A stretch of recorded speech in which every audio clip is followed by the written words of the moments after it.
The old pickup truck rattled down the dusty road, its worn suspension groaning with each pothole. I gripped the steering wheel tighter, my knuckles white against the sun-bleached leather. The radio crackled with static, punctuated by urgent news bulletins that made my stomach churn. Reports of unidentified objects entering Earth's atmosphere. The United Nations Security Council has called an emergency session. I switched it off, preferring the ambient hum of the engine to the growing panic in the newscaster's voice. My name's Jake Cooper, and until about an hour ago, I was just a small-town engineer with a penchant for tinkering with old machinery. Now, I might be one of the last people on Earth to see an alien spacecraft up close and personal. The events of the past week had been a whirlwind. First came the mysterious signals detected by radio telescopes worldwide. Then, the sudden appearance of massive objects at the edge of our solar system. The final nail in the coffin of our solitude in the universe was the fleet of smaller craft that had begun entering Earth's atmosphere less than 24 hours ago. One of those craft had crash-landed in the wheat field just beyond my property line. As I crested the final hill, I saw it. A sleek, silvery object about the size of a school bus, half buried in the soft earth. Smoke still curled from its ruptured hull, and an eerie blue light pulsed from within. I pulled over, my heart pounding in my chest. "Well, Jake," I muttered to myself, "you wanted to see one up close." I grabbed my toolbox from the truck bed and approached cautiously. The craft's design was unlike anything I'd ever seen, all smooth curves and seamless joints. No rivets, no visible propulsion system, not even a hint of how it might open.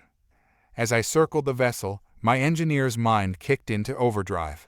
Despite its advanced appearance, I could see evidence of damage from the impact. Hairline fractures spider-webbed across its surface, and in some places, the outer shell had peeled back to reveal a complex network of circuitry beneath. I reached out, my fingertips barely grazing the cool metal, when a sudden hiss made me jump back. A seam appeared in the craft's side, widening into an oval opening.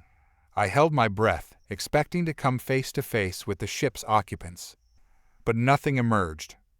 After a tense minute, curiosity overcame caution. I peered inside, my eyes adjusting to the dim, blue-tinged interior. The cockpit was empty, save for an array of floating holographic displays and what looked like a pilot's chair, if you could call the odd, contoured surface a chair. "Hello," I called out, immediately feeling foolish. Of course, there was no response. I stepped inside, my work boots clanking against the metallic floor.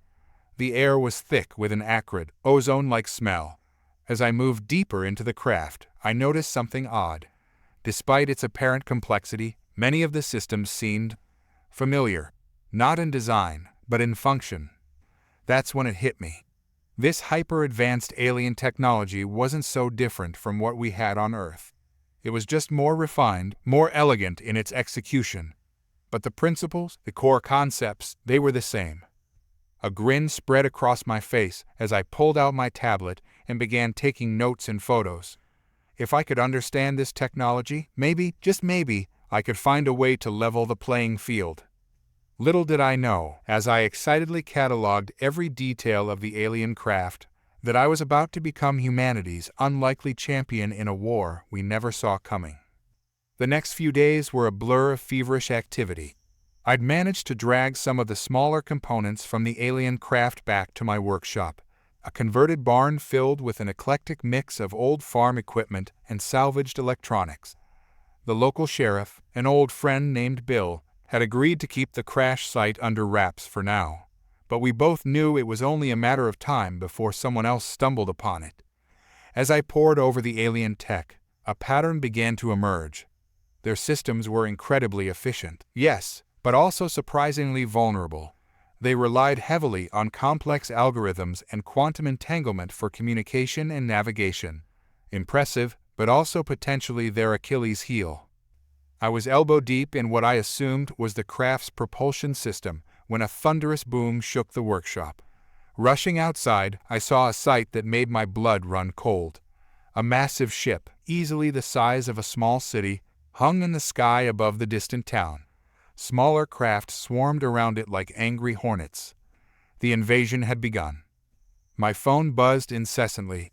Text messages from friends and family, all asking the same thing: what do we do? I took a deep breath, my mind racing. The alien tech I'd been studying gave me an idea, but it was risky, untested. I sprinted back to my workshop, grabbing seemingly random pieces of equipment. An old ham radio, a microwave magnetron, parts from a discarded cell phone tower. To anyone else, it would look like junk. But I saw potential. Hours passed as I worked, fueled by adrenaline and black coffee. Outside, the sounds of distant explosions grew closer. Reports trickled in of the aliens, now identified as the Quorlax, easily overwhelming Earth's military defenses. Their energy weapons and force fields made our most advanced fighters look like paper airplanes. But I had a theory. The Quorlax relied heavily on precise, high-frequency communications. If I could disrupt that, even for a moment. As the sun began to set, I stood back and admired my handiwork. It wasn't pretty, a cobbled-together mess of old and new tech that looked more like a modern art sculpture than a weapon. But if my calculations were correct, it just might work. I hooked it up to the ancient diesel generator behind the barn and flipped the switch. For a moment, nothing happened. Then, a low hum filled the air, growing in intensity until I could feel it in my bones. In the distance, I saw a squadron of Quorlax fighters approaching. My heart raced as they drew closer, their sleek forms glinting in the fading sunlight. I held my breath, finger hovering over the activation button I jury-rigged from an old car stereo. Just as they came into range, I pressed it. The effect was instantaneous. The lead fighter suddenly lurched, its smooth flight becoming erratic. The others followed suit, their formation breaking apart as they struggled to maintain control. Two collided, exploding in a brilliant fireball. The rest veered off, retreating in what seemed like confusion. I let out a whoop of triumph, my hands shaking with excitement and relief. It had worked. My cobbled-together contraption had actually worked. But I knew this was just the beginning. The Quorlax would regroup, adapt. I needed to refine my device, make it more powerful, more portable, and most importantly, I needed to share this knowledge. I grabbed my phone, dialing the number for the nearest military base. As it rang, I gazed up at the alien mothership, still looming ominously in the sky. For the first time since this all began, I felt a glimmer of hope. "This is Jake Cooper," I said when someone finally answered. "I think I found a way to fight back against the aliens, and I'm going to need your help." The military's response was swift. Within hours, a convoy of vehicles rumbled up my driveway, led by a stern-faced colonel named Hawthorne. His skepticism was palpable as I explained my makeshift disruptor, but it quickly evaporated when I demonstrated its effects on a captured Quorlax drone. "Mr. Cooper," Hawthorne said, his voice gruff but tinged with newfound respect, "I think you've just given us a fighting chance." The next few days were a whirlwind of activity. My barn became an impromptu research facility, filled with a mix of military personnel and civilian scientists. We worked around the clock, refining my initial design and exploring new applications. Dr. Eliza Chen, a brilliant quantum physicist, helped me understand the underlying principles of the Quorlax technology. "It's fascinating," she explained, her eyes alight with scientific curiosity. "Their systems are so advanced, yet fundamentally vulnerable to certain types of interference. It's like they never considered the possibility of a less advanced race being able to affect them." As we worked, reports from around the world painted a grim picture. The Quorlax had established beachheads in major cities, their superior technology making short work of conventional defenses. But they hadn't counted on human ingenuity and adaptability. My disruptor design was being rapidly reproduced and distributed to resistant cells globally. Reports trickled in of small victories, a Quorlax patrol disabled by a device built into an old television set, a communication hub taken out by a repurposed radio tower. But the aliens were learning, adapting their strategies. We needed something bigger, something that could turn the tide of the war. The answer came from an unexpected source. Old Jim, a local farmer, mentioned offhandedly that the Quorlax ships seemed to avoid his property. "Probably don't like the smell," he joked. But it got me thinking. Jim's farm sat on an old limestone quarry, riddled with deep caves. The unique geology created a natural electromagnetic anomaly, barely noticeable to us, but potentially significant to the sensitive Quorlax systems. An idea began to form. If we could amplify this effect, create a large-scale version of my disruptor. I shared my thoughts with Colonel Hawthorne. His eyes narrowed as he grasped the implications. "You're talking about a weapon that could potentially disable their entire fleet," he said slowly. I nodded. "But we'd need to draw them in, get their main ship within range." Hawthorne's face hardened with resolve.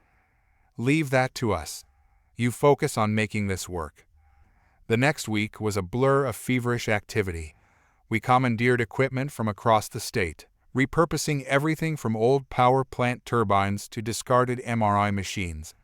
The cave system became a labyrinth of jury-rigged technology, a patchwork of human ingenuity and desperation. As we worked, the world outside grew darker. The Quorlax were consolidating their hold, establishing processing centers where humans were being rounded up for unknown purposes. Time was running out. Finally, after countless setbacks and sleepless nights, we were ready.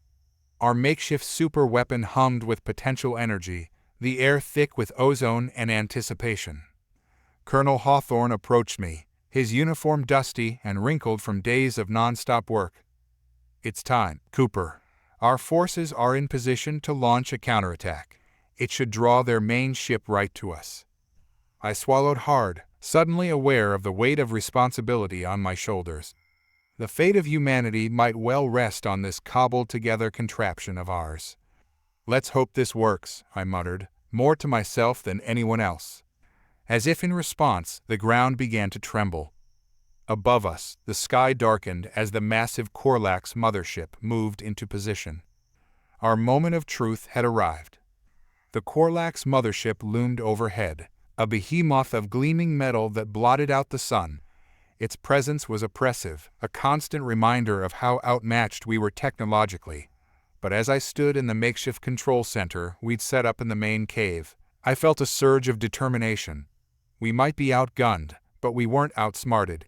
Not yet. "All systems are go," Dr. Chen reported, her fingers flying over a keyboard that was a bizarre mix of cutting-edge military tech and salvaged computer parts. "Electromagnetic field is stable and building." Colonel Hawthorne's voice crackled over the radio. "Cooper, we're commencing the attack. Be ready."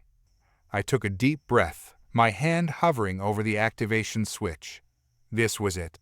Everything we'd worked for came down to this moment. Outside, the sound of battle erupted. Our fighters, a ragtag fleet of retrofitted jets, and even some crop dusters equipped with makeshift weapons, engaged the Quorlax forces.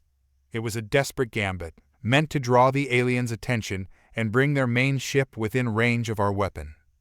"Energy readings are spiking," one of the technicians called out. "They're powering up their main weapon systems." My heart raced. We had to time this perfectly. Too soon, and the effect might dissipate before disabling their key systems.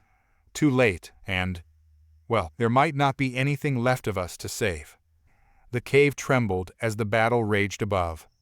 Dust and small rocks rained down from the ceiling. I watched the monitors intently, waiting for the right moment. "Jake," Dr. Chen's voice was urgent. "Their shield frequencies are fluctuating. It's now or never." I slammed my hand down on the activation switch. For a moment, nothing seemed to happen. Then, a low hum filled the air, quickly building to a teeth-rattling vibration. The makeshift equipment around us sparked and sizzled, pushed to its limits. On the monitors, we watched in awe as a visible wave of electromagnetic energy pulsed outward from our location. It washed over the Quorlax ships like a tide. One by one, their sleek crafts began to falter.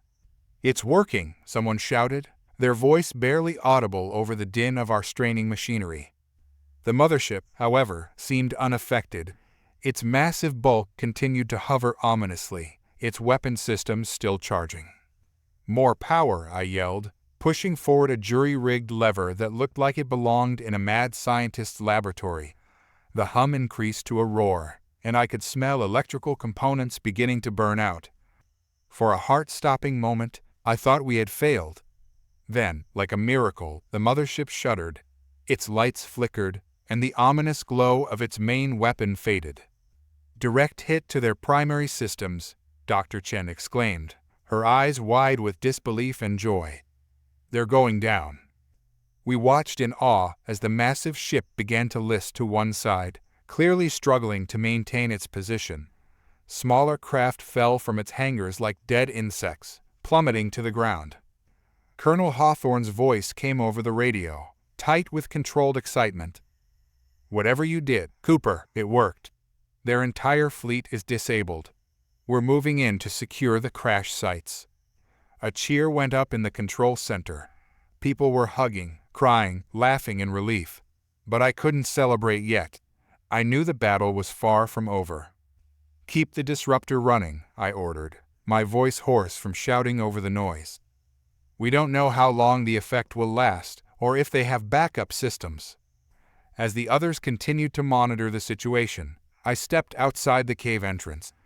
The sky was filled with the contrails of our aircraft, now easily outmaneuvering the sluggish Quorlax ships.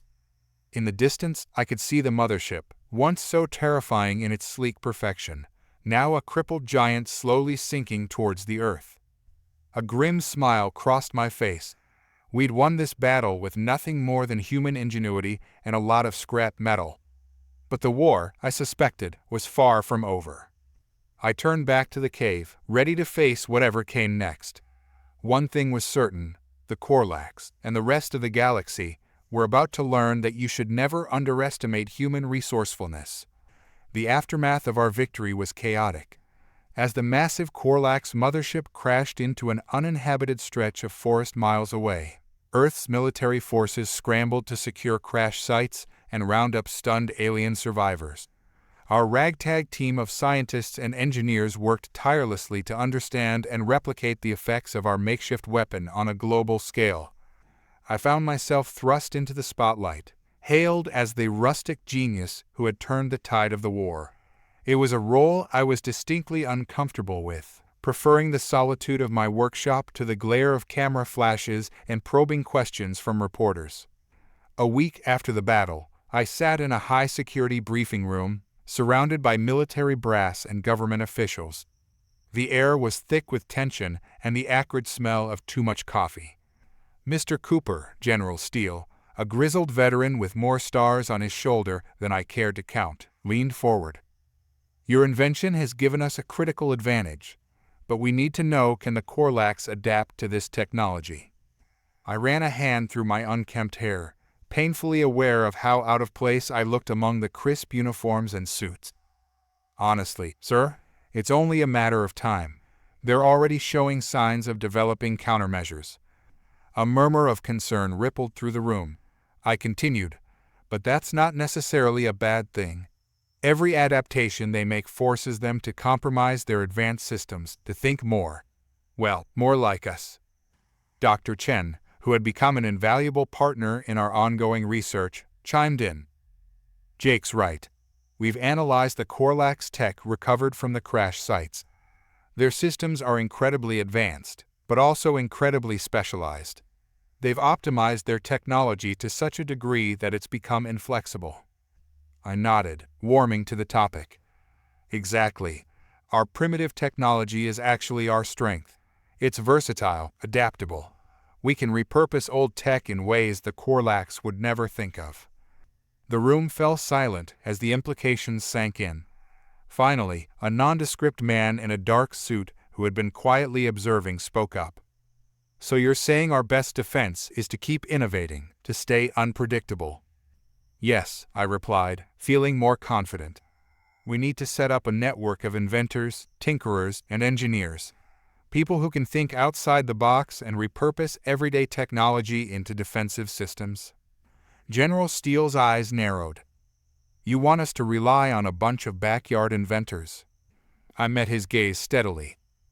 With all due respect, sir, that's exactly what I'm proposing. The Quorlax won't expect it, and they won't know how to counter it. The room erupted into heated discussion. As the debate raged, I felt a tap on my shoulder. It was the man in the dark suit. "Mr. Cooper, a word in private." He led me to a quiet corner of the room. "What you're proposing is unorthodox, but it might just work. I represent a certain agency that specializes in unconventional solutions. We'd like you to head up a new division, focused on developing these rustic technologies." I blinked, taken aback. "Me? I'm just a small-town engineer." He smiled thinly. "You're the man who brought down an alien invasion with scrap metal and ingenuity. That's exactly what we need." As I considered his offer, my mind was already racing with possibilities. A network of inventors, each working on their own unique solutions, sharing ideas and innovations. It was crazy, unconventional, and exactly the kind of thing the Quorlax wouldn't see coming. I extended my hand. "I'm in." As we shook, I couldn't help but grin. The Quorlax thought they were dealing with the primitive species. They were about to learn just how innovative humans could be when pushed to the brink. The real revolution was just beginning. The months following the initial Quorlax defeat were a whirlwind of activity. True to their word, the shadowy government agency set me up with a state-of-the-art facility, hidden away in an abandoned missile silo in the Midwest. But it wasn't the cutting-edge labs that excited me, it was the network of brilliant minds we were assembling. We called it Project Junkyard, a name that drew more than a few raised eyebrows from the military brass. But it perfectly encapsulated our approach, taking the discarded, the outdated, and the overlooked, and turning them into powerful weapons against the alien threat. Our team was as eclectic as our inventions. There was Ravi, a teenage prodigy who could coax miracles out of old cell phones. Maria, a retired NASA engineer with a knack for repurposing space-age materials. And old Jim, the farmer whose limestone quarry had inspired our first major victory. Turns out he had a hidden talent for mechanical engineering. As we worked, reports came in from around the globe. The Quorlax were regrouping, adapting their technology to resist our initial disruption tactics. But for every countermeasure they developed, our network of inventors came up with 3 new ways to throw them off balance. In Brazil, a team converted an old hydroelectric dam into a massive EMP generator, frying Quorlax circuits across half the continent. Australian outback mechanics rigged up fleets of rugged buggies that could outmaneuver the alien hover tanks in the harsh desert terrain. A group of Finnish computer programmers created viruses that played havoc with Quorlax navigation systems, using code so antiquated it bypassed their advanced firewalls completely. But our biggest challenge lay ahead. Our intel suggested the Quorlax were planning a major offensive, bringing in reinforcements from across their empire. We needed a game changer, something they couldn't possibly anticipate. The inspiration came, as it often did, from an unexpected source.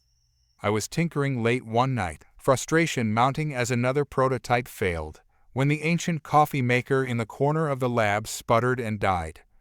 As I attempted to fix it, more out of habit than any real need for caffeine at 3 a.m., a crazy idea began to form. The heating element, the simple pressure system, with some modifications. I called an emergency meeting of the team. As I explained my idea, I could see the excitement building in their eyes. "You want to turn a coffee maker into a weapon?" Ravi asked, his voice a mix of disbelief and awe. I grinned. "Not just any weapon. If this works, it could be the key to disrupting their entire battle strategy."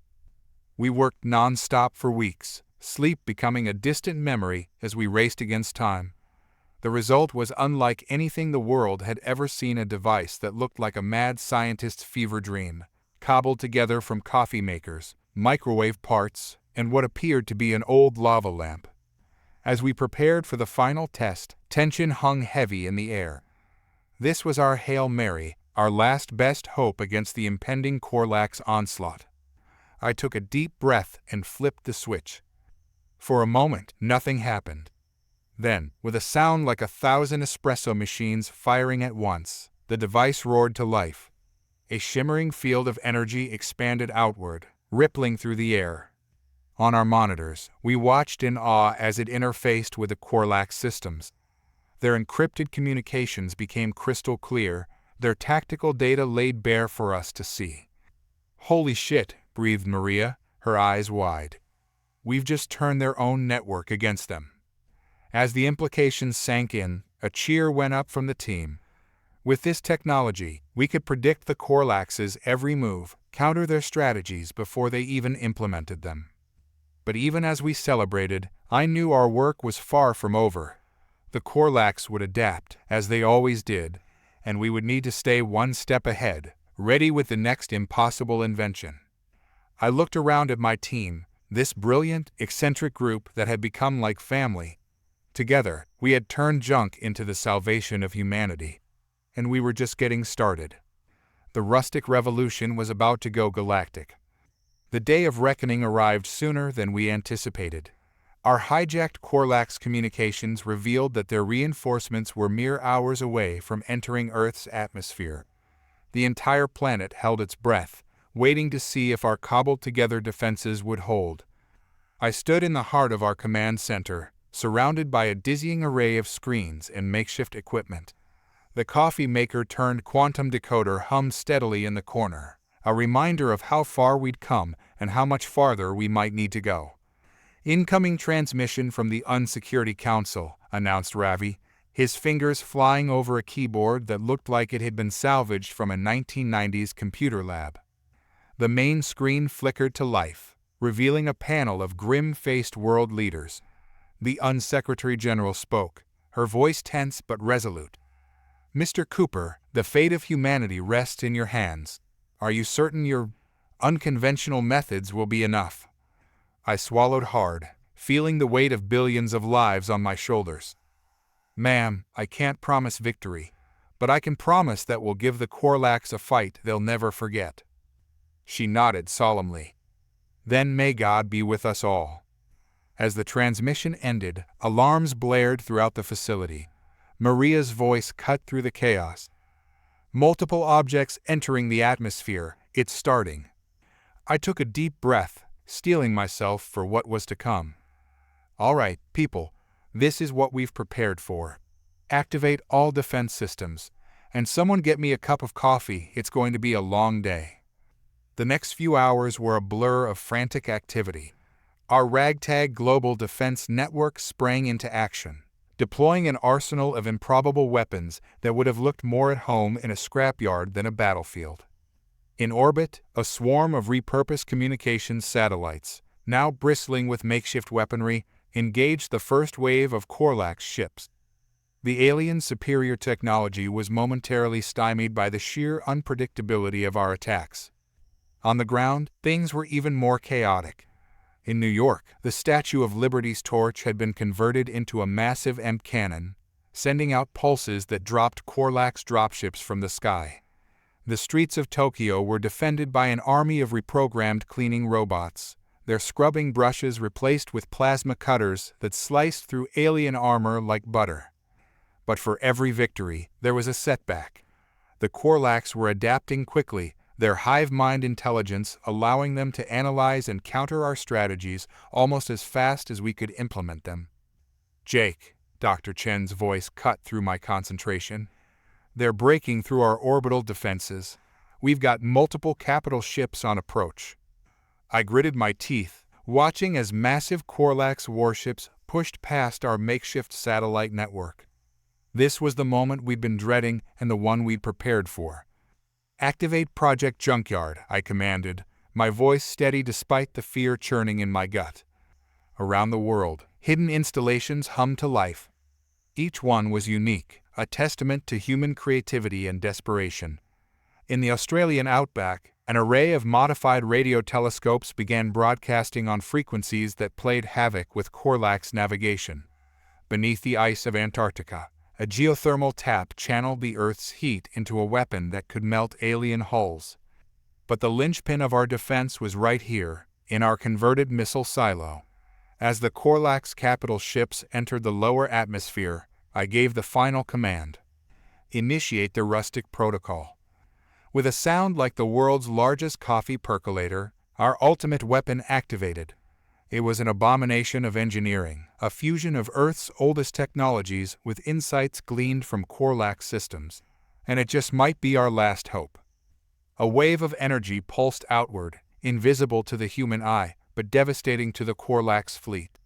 Ship after ship began to falter, their systems overwhelmed by the barrage of conflicting signals and corrupted data.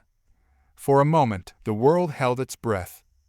Then, like a cascade of falling stars, the Quorlax ships began to plummet from the sky. A cheer went up in the command center, quickly echoed around the world as news of our victory spread. But I couldn't celebrate yet. As I watched the Quorlax fleet disintegrate, I knew this was only the beginning.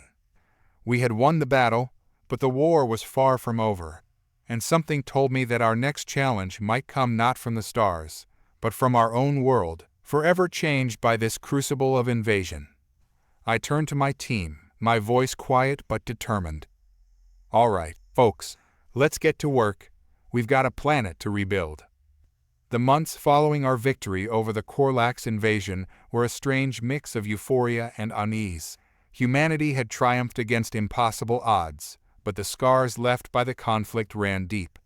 Cities lay in ruins, millions were displaced, and the very fabric of our society had been irrevocably altered.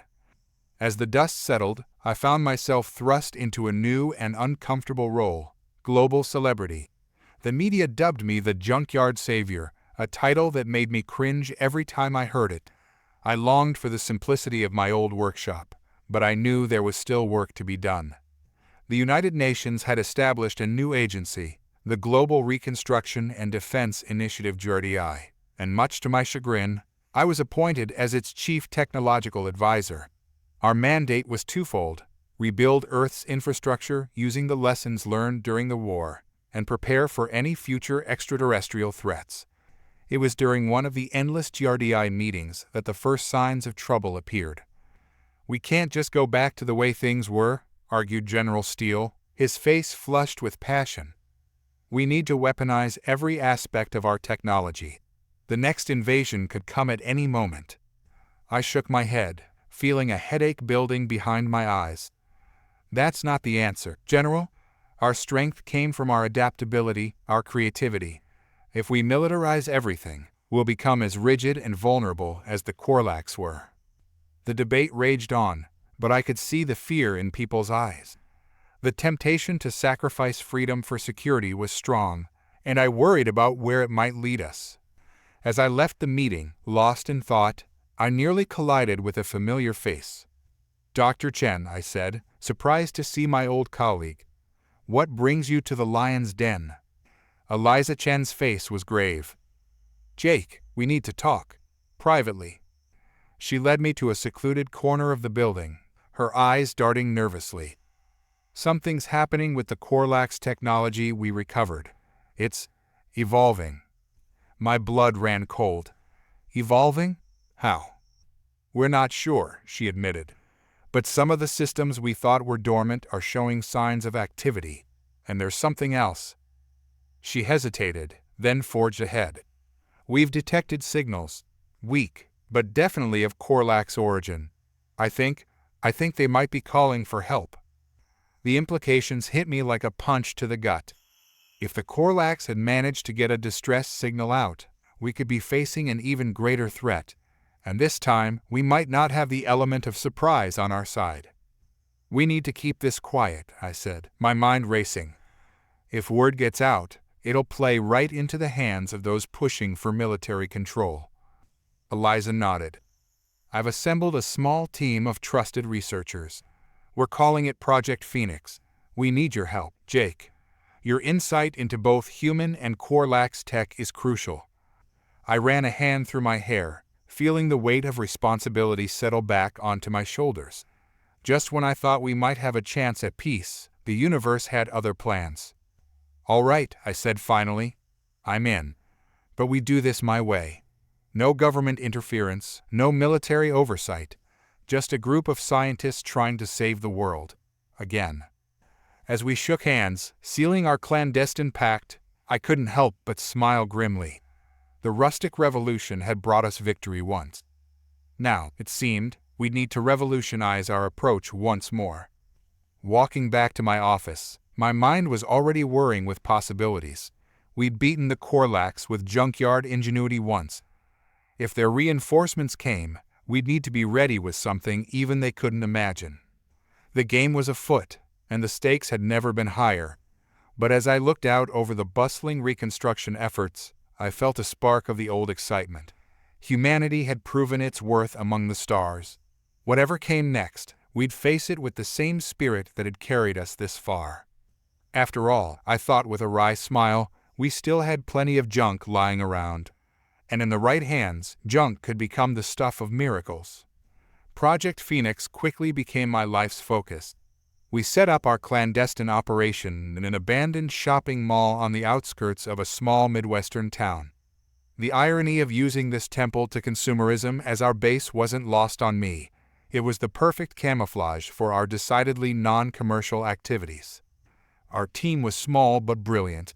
Dr. Chen led the xenobiology division, trying to decipher the biological components of Quorlax technology.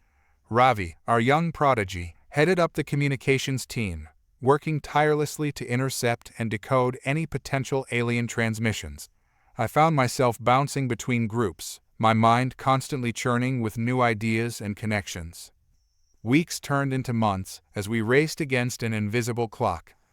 The recovered Quorlax tech continued its mysterious evolution, sometimes in ways that defied our understanding of physics. More worryingly, the faint signals we detected were growing stronger and more frequent. It was during one of our late-night brainstorming sessions that the breakthrough came. I was absently fiddling with an old plasma globe, a relic from the mall's former life as a novelty shop, when inspiration struck. "Guys," I said, my voice cutting through the tired murmur of the room. "What if we're thinking about this all wrong? We've been trying to understand and counter Quorlax tech on its own terms. But what if we could redirect it?" I explained my idea, watching as excitement slowly kindled in my colleagues' eyes. If we could create a large-scale version of the plasma globe's effect, we might be able to channel and redirect the energy of Quorlax weapons and shields. It was audacious, borderline insane, but it just might work. The next few weeks were a frenzy of activity. We scavenged parts from old neon signs, repurposed industrial capacitors, and even incorporated components from vintage arcade machines. The result was a device that looked like it belonged in a 1950s sci-fi movie, all gleaming coils and crackling energy. We were preparing for our first full-scale test when alarms blared throughout the facility. Ravi burst into the lab, his face pale. "We've got incoming, multiple objects entering the solar system, moving fast." My heart raced as I processed the information. This was it, the moment we'd been dreading and preparing for. I took a deep breath, steadying myself. "All right, people. This is not a drill. Initiate Protocol Lazarus." Around the world, sleeper cells of scientists and engineers sprang into action. Our network of junkyard geniuses, carefully cultivated over the past months, began activating defenses that no traditional military would have ever conceived. In orbit, a constellation of repurposed communications satellites, now bristling with makeshift weaponry, prepared to meet the incoming threat. On the ground, cities transformed, everyday objects becoming part of a vast, interconnected defense grid. As reports flooded in of the approaching Quorlax armada, I couldn't help but feel a mix of fear and exhilaration. We were about to put everything on the line, betting the future of humanity on a bunch of cobbled-together contraptions and wild ideas. I turned to my team, seeing the same determination reflected in their eyes. Let's show these aliens what human ingenuity can really do. As we made our final preparations, I allowed myself a small smile. The Quorlax thought they were coming to finish what they started. Instead, they were about to witness the next phase of the rustic revolution. And this time, we weren't just fighting for survival, we were fighting to secure humanity's place among the stars. The final battle was about to begin, and the fate of two civilizations hung in the balance.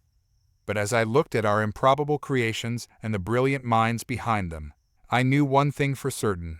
Win or lose, the Quorlax would never forget the day they underestimated the junkyard ingenuity of the human race.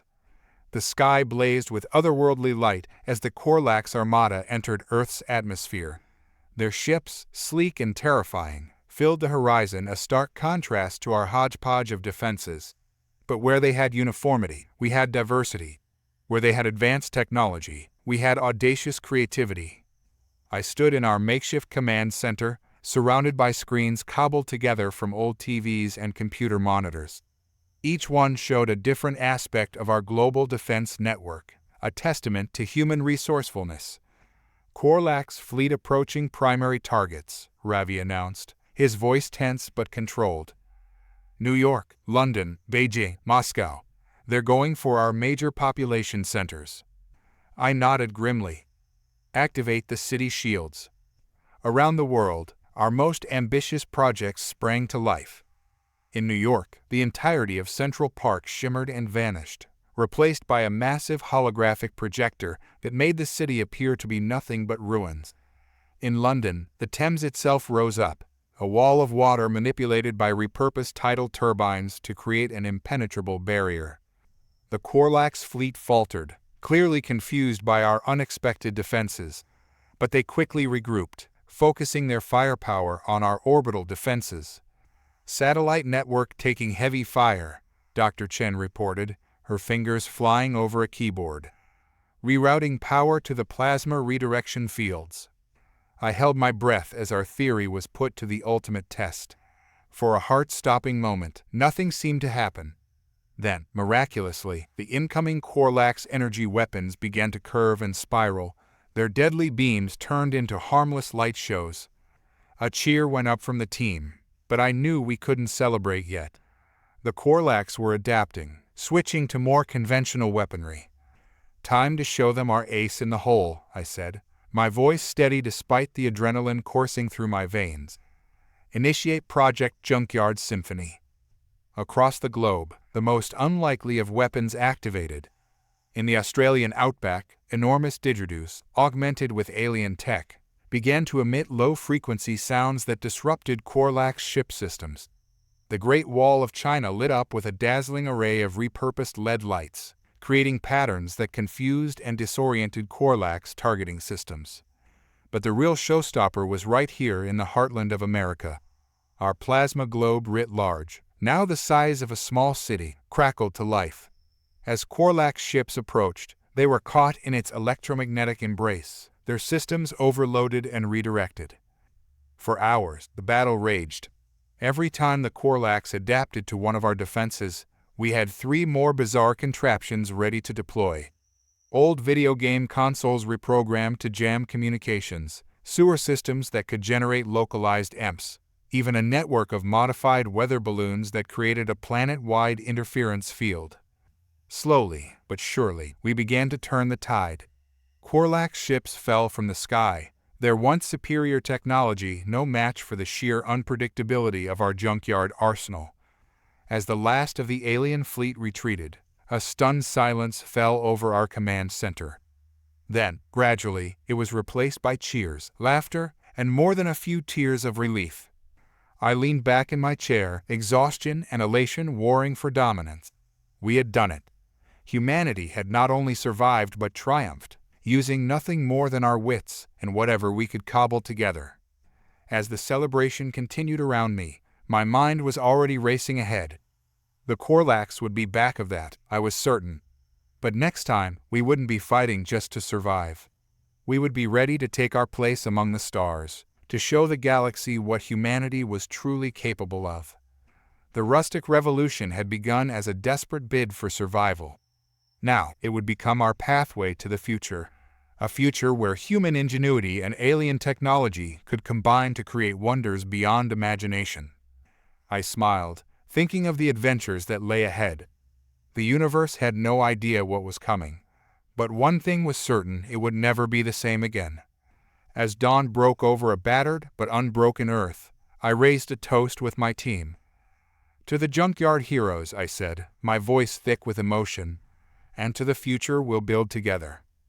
The rustic revolution was complete. The age of human innovation had just begun.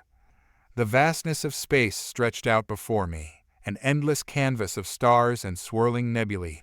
Even after months of travel, the view from the bridge of the CSS Junkyard Dog never failed to take my breath away. Our ship, a patchwork marvel of human ingenuity and reverse-engineered Quorlax technology, hummed softly beneath my feet.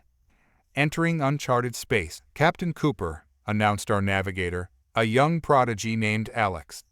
His fingers danced over a console that looked like it had been cobbled together from an old arcade machine and alien tech. We're officially farther from Earth than any human has ever been. I nodded, a mixture of pride and trepidation swelling in my chest. 5 years ago, I was just a small-town engineer trying to save the world from alien invasion. Now, I was leading humanity's first interstellar diplomatic mission.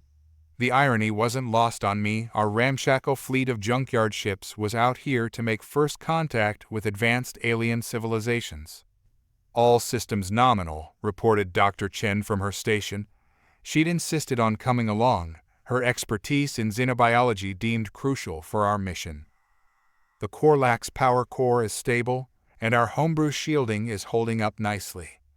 I allowed myself a small smile. Our ship was a testament to human adaptability, a fusion of salvaged alien tech and good old-fashioned Earth engineering. The Quorlax had meant to conquer us, but instead, they'd given us the keys to the stars. All right, folks, I addressed the bridge crew. Let's make humanity proud. We're out here to... A sudden alarm cut me off, its shrill wail echoing through the ship. Red warning lights flashed across every console. Massive energy spike detected, Alex shouted, his voice tight with tension. Something's appearing right in front of us. I gripped the arms of my captain's chair, my mind racing. We'd prepared for first contact, but not like this. Evasive maneuvers, shields to maximum. The Junkyard Dog shuddered as our helmsman, a grizzled ex-fighter pilot named Grimes, wrestled with the controls.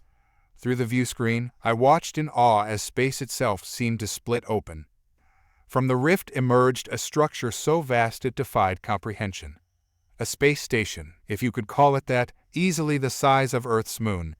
Its surface was a dizzying array of light, protrusions, and what looked like entire ecosystems contained in massive transparent domes. My God, breathed Dr. Chen, her scientific detachment momentarily forgotten. It's like a city in space. As we watched, unable to tear our eyes away, a beam of soft blue light enveloped our ship.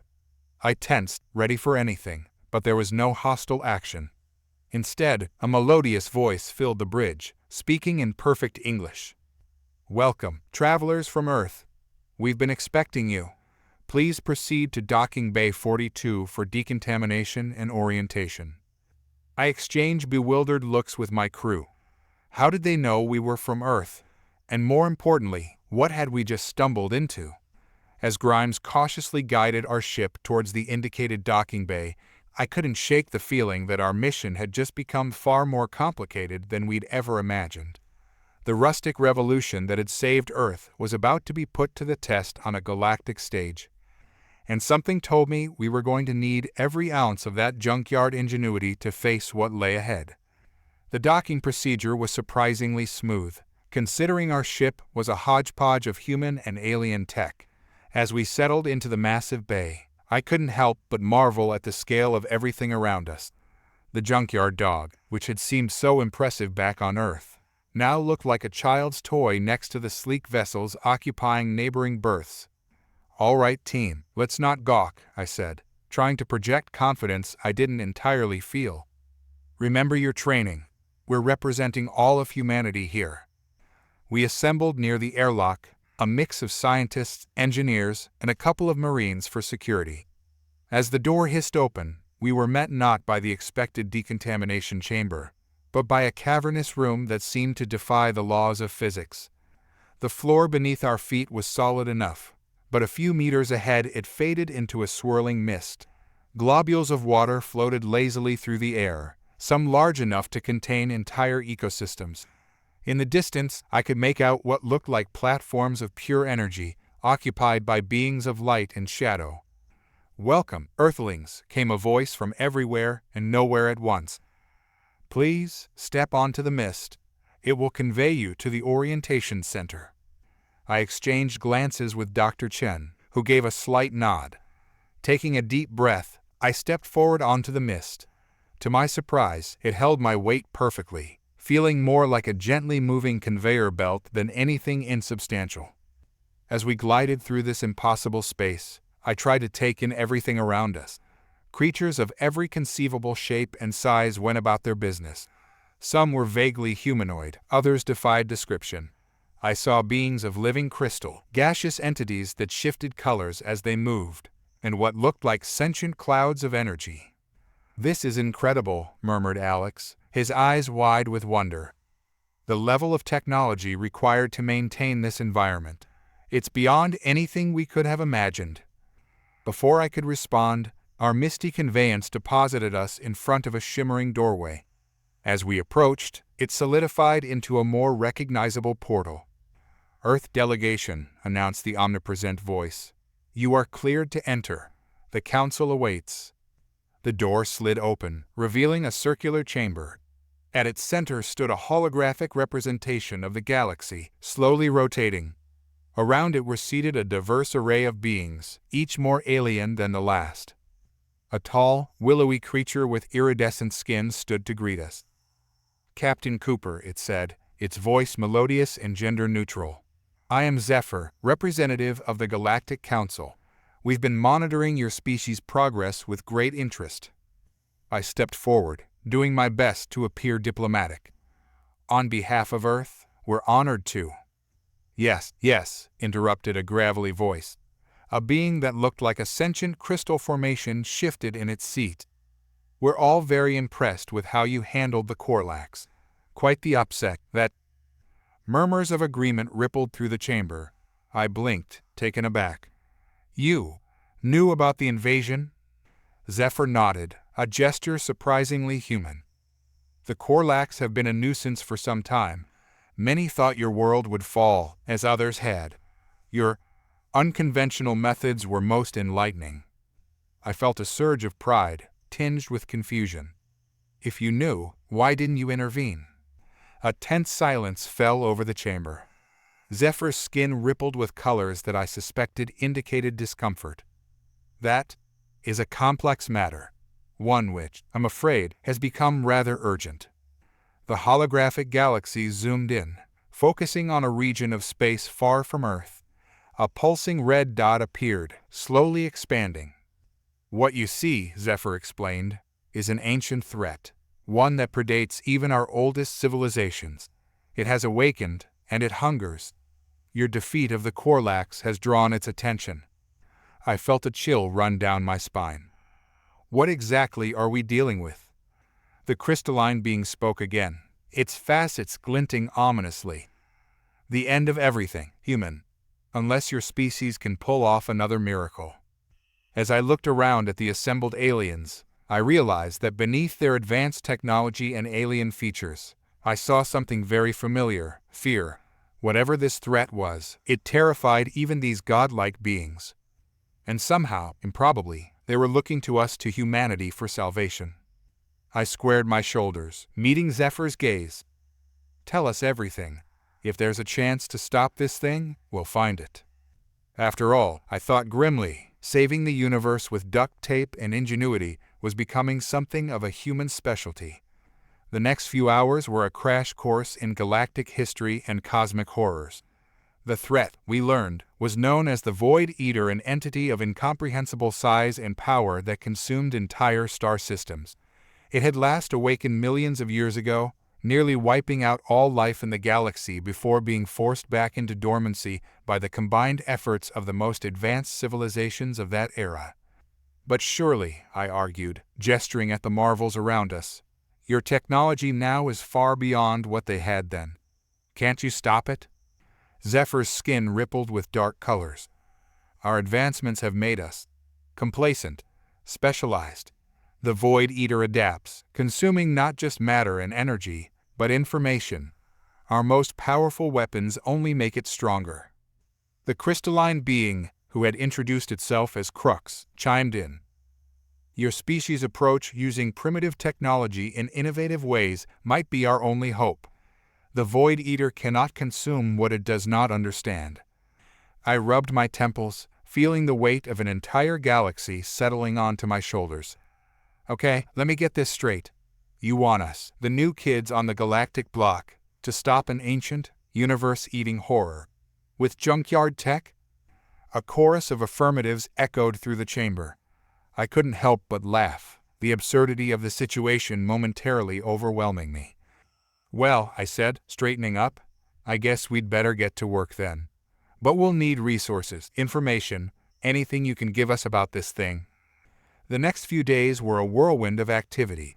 The junkyard dog became the center of a bizarre fusion of technologies. Alien scientists and engineers worked alongside my team, marveling at our unorthodox approaches and contributing their own exotic materials and energy sources. Dr. Chen was in her element, coordinating with xenobiologists to understand the Void Eater's fundamental nature. Alex worked tirelessly with Zephyrian energy manipulators, integrating their gaseous technology with our cobbled-together systems. I found myself bouncing between projects, my mind racing with possibilities. We were creating weapons and defenses that defied classification, part junk, part alien tech, and entirely unpredictable. On the third day, as I was elbow-deep in what could only be described as a quantum toaster, Crux approached me. Your methods are unorthodox, the crystalline being observed. But I begin to see their potential. Tell me, what do you call this device? I grinned, wiping sweat from my brow. This beauty? It's a trans-dimensional waffle iron. If our calculations are right, it should be able to create localized pockets of altered space-time. Might come in handy for containing parts of the Void Eater. Crux's crystalline structure vibrated in what I'd come to recognize as laughter. Extraordinary. You create universe-altering devices and name them after breakfast appliances. Hey, if it works, it works, I shrugged. Sometimes the best solutions are the simplest ones. As if on cue, alarms began blaring throughout the station. Zephyr's voice, tinged with urgency, came over the communication systems. The Void Eater approaches. It will reach the outer defense perimeter in less than an Earth day. All personnel, prepare for immediate deployment. I looked at my team, seeing a mix of determination and fear on their faces. We'd done all we could to prepare, but would our junkyard miracles be enough to save the galaxy? As we rushed to make final preparations, I couldn't shake the feeling that the greatest test of human ingenuity was about to begin. The universe was about to learn why you should never underestimate a species that had elevated winging it to an art form. All right, folks, I called out, my voice steady despite the butterflies in my stomach. Let's go save the galaxy, Earth style. The junkyard dog, now barely recognizable under its patchwork of alien upgrades, led a fleet of ships towards the outer defense perimeter. Through the viewscreen, I could see the fabric of space itself beginning to warp and distort. Visual contact in 5 minutes, Alex announced, his voice tense but controlled. Energy readings are off the charts. I nodded, trying to project calm confidence. All right, team, remember the plan. We're not here to outgun this thing, we're here to outthink it. Our strategy was as unconventional as our weapons. Instead of a direct confrontation, we planned to essentially confuse and misdirect the Void Eater, using our array of jury-rigged devices to create a cosmic maze of false signals and altered space-time. Trans-dimensional waffle irons at the ready, I ordered, still unable to keep a straight face at the absurd name. Prepare to deploy on my mark. As the seconds ticked by, I couldn't help but reflect on the strange journey that had brought us here, from small-town engineer to savior of Earth, and now potentially the entire galaxy. If we survived this, I was going to need one hell of a vacation. Contact, Alex's shout snapped me back to the present. The viewscreen filled with an impossible sight. The Void Eater defied description, a roiling mass of darkness that seemed to devour light itself. Tendrils of nothingness reached out, grasping at nearby stars and simply erasing them from existence. "Now," I commanded. Our fleet sprang into action. The junkyard dog shuddered as we activated our hodgepodge of devices. Beams of energy, waves of distorted space-time, and clouds of exotic particles erupted from our ships. For a heart-stopping moment, nothing seemed to happen. Then, miraculously, the Void Eater's advance slowed. Its tendrils began to twist and turn, seemingly confused by the chaotic array of signals and spatial distortions we were creating. "It's working," Dr. Chen exclaimed, her eyes fixed on her readouts. "The entity is attempting to process and consume our technology, but it can't make sense of it." I allowed myself a grim smile. "All right, let's pour it on. Alex, activate the quantum lure. Let's see if we can lead this thing on a wild goose chase." A pulse of energy shot out from our ship, creating a trail of false quantum signatures leading away from populated systems. To our amazement, the Void Eater began to follow, its vast form undulating as it chased our bait. For hours, we led the cosmic horror through a dizzying series of maneuvers. Our trans-dimensional waffle irons created pockets of warped space that confused and redirected it. Crux's living crystal technology generated false star systems for it to futilely consume. The Zephyrians used their energy manipulation abilities to create mirages of entire galaxies, further disorienting the entity. But we couldn't keep this up forever. Our makeshift systems were beginning to strain under the constant use, and the Void Eater, for all our efforts, was still advancing. "We need a new plan," I muttered, racking my brain for ideas. "We can't destroy this thing, but maybe." A crazy idea began to form. I turned to Dr. Chen. "The Void Eater consumes information, right? What if we gave it information overload?" Her eyes widened as she caught on. "A data bomb, but we'd need an enormous amount of complex, contradictory information to even have a chance of overwhelming it." I grinned. "Good thing we've got the entire history of human internet memes and conspiracy theories in our databanks, isn't it?" As my team looked at me like I'd lost my mind, I began outlining my insane plan. It was time for the Void Eater to experience the full, chaotic glory of human culture. If this worked, we might just save the galaxy with cat videos and flat Earth theories. And if it didn't, well, at least we'd go out in true human fashion, doing something so monumentally stupid, it just might work. "You want to do what?" Zephyr's voice crackled over the comms, their usual melodious tones replaced by sheer disbelief. I took a deep breath, steeling myself to explain our plan to the gathered alien representatives. "We're going to hit the Void Eater with the full force of human cultural output. Memes, conspiracy theories, contradictory philosophies, paradoxes, and every piece of nonsensical content we've ever produced." There was a long pause. Finally, Crux spoke up, their crystalline voice vibrating with what might have been amusement. "You intend to confuse an eldritch cosmic horror with cat videos?" "Essentially, yes," I confirmed. "Look, the Void Eater consumes and processes information, right? We've seen how our unpredictable tech has slowed it down. Imagine what the collective insanity of human internet culture could do." To their credit, our alien allies didn't dismiss the idea outright. They'd seen enough of human ingenuity to at least consider it. "Very well," Zephyr conceded. "What do you need from us?" The next few hours were a flurry of activity. We repurposed our ship's communication arrays to become the galaxy's most powerful transmitters. Alex and his team worked tirelessly to compile and compress terabytes of human cultural data, from ancient myths to the latest TikTok trends. Dr. Chen, meanwhile, worked with Zephyrian energy manipulators to create a carrier wave that would penetrate the Void Eater's defenses. "If this works," she mused, "we'll be the first species in history to weaponize bad memes." As our preparations neared completion, I addressed the fleet. "I know this plan sounds crazy," I began, looking at the mix of human and alien faces on my view screen. "But crazy is what we do best. Humanity didn't get this far by playing it safe.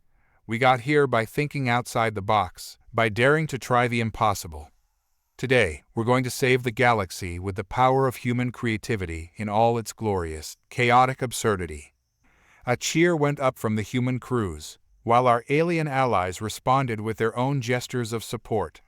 As one, we turned to face the looming threat of the Void Eater. On my mark, I ordered, my hand hovering over the activation switch. 3, 2, 1.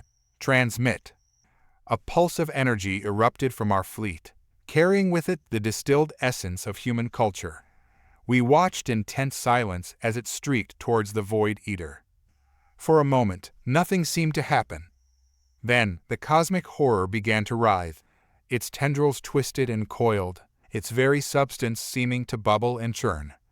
"It's working," Alex shouted, his eyes wide as he stared at his readouts. "The entity is trying to process the data, but it can't make sense of it." On our view screens, we could see the Void Eater's form distorting. One moment it seemed to take on the shape of a giant grumpy cat, the next it pulsed with the colors of a Rick-roll video.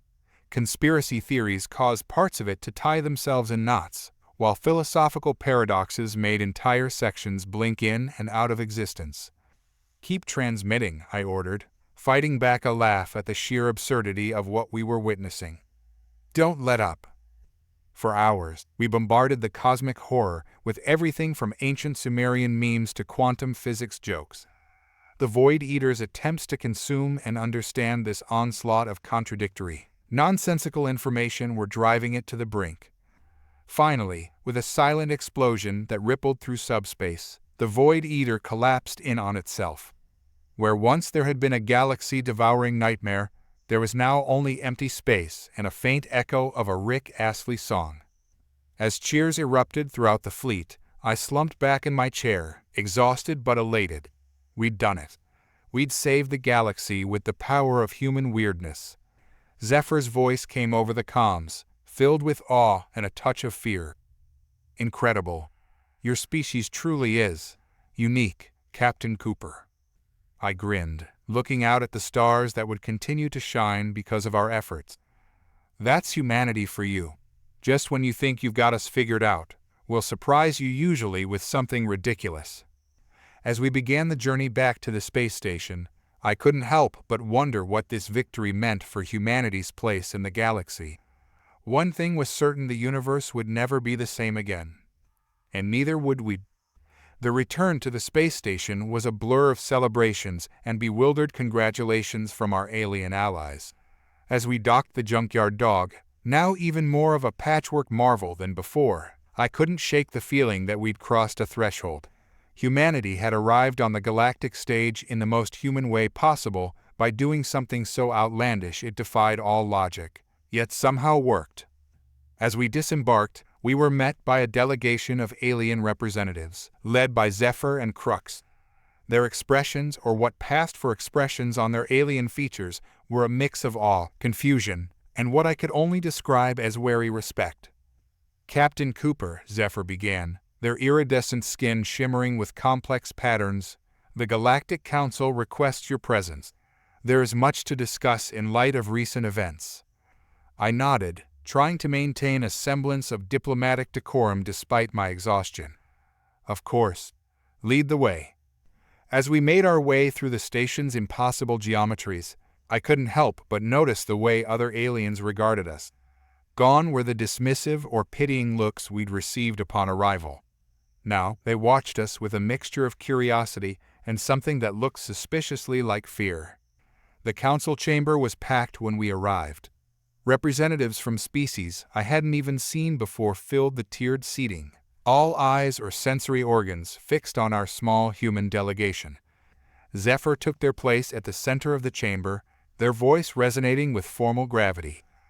"Beings of the galaxy, we stand at a historic moment.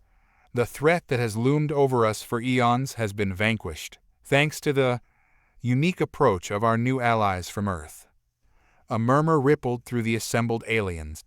I stepped forward, feeling the weight of countless alien gazes.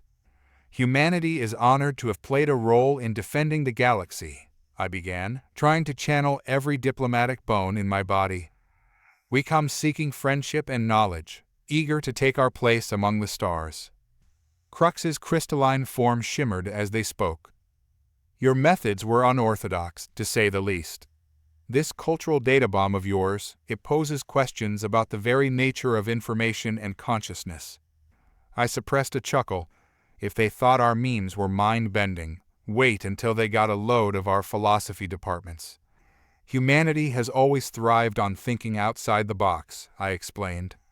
Our history is filled with moments where our creativity and adaptability allowed us to overcome seemingly insurmountable odds. Another alien, a being that seemed to be made of living plasma, spoke up. But surely, such chaotic thought processes must lead to conflict and instability in your society. I couldn't help but smile. Oh, absolutely. We argue, we debate, we challenge each other constantly. But that's the beauty of it. From that chaos comes innovation, art, and solutions to problems we never even knew we had. The chamber fell silent as the aliens processed this. I pressed on, sensing an opportunity. What you've seen is just the tip of the iceberg.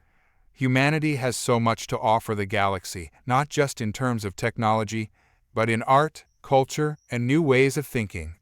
And in return, we're eager to learn from you all, to expand our understanding of the universe and our place in it.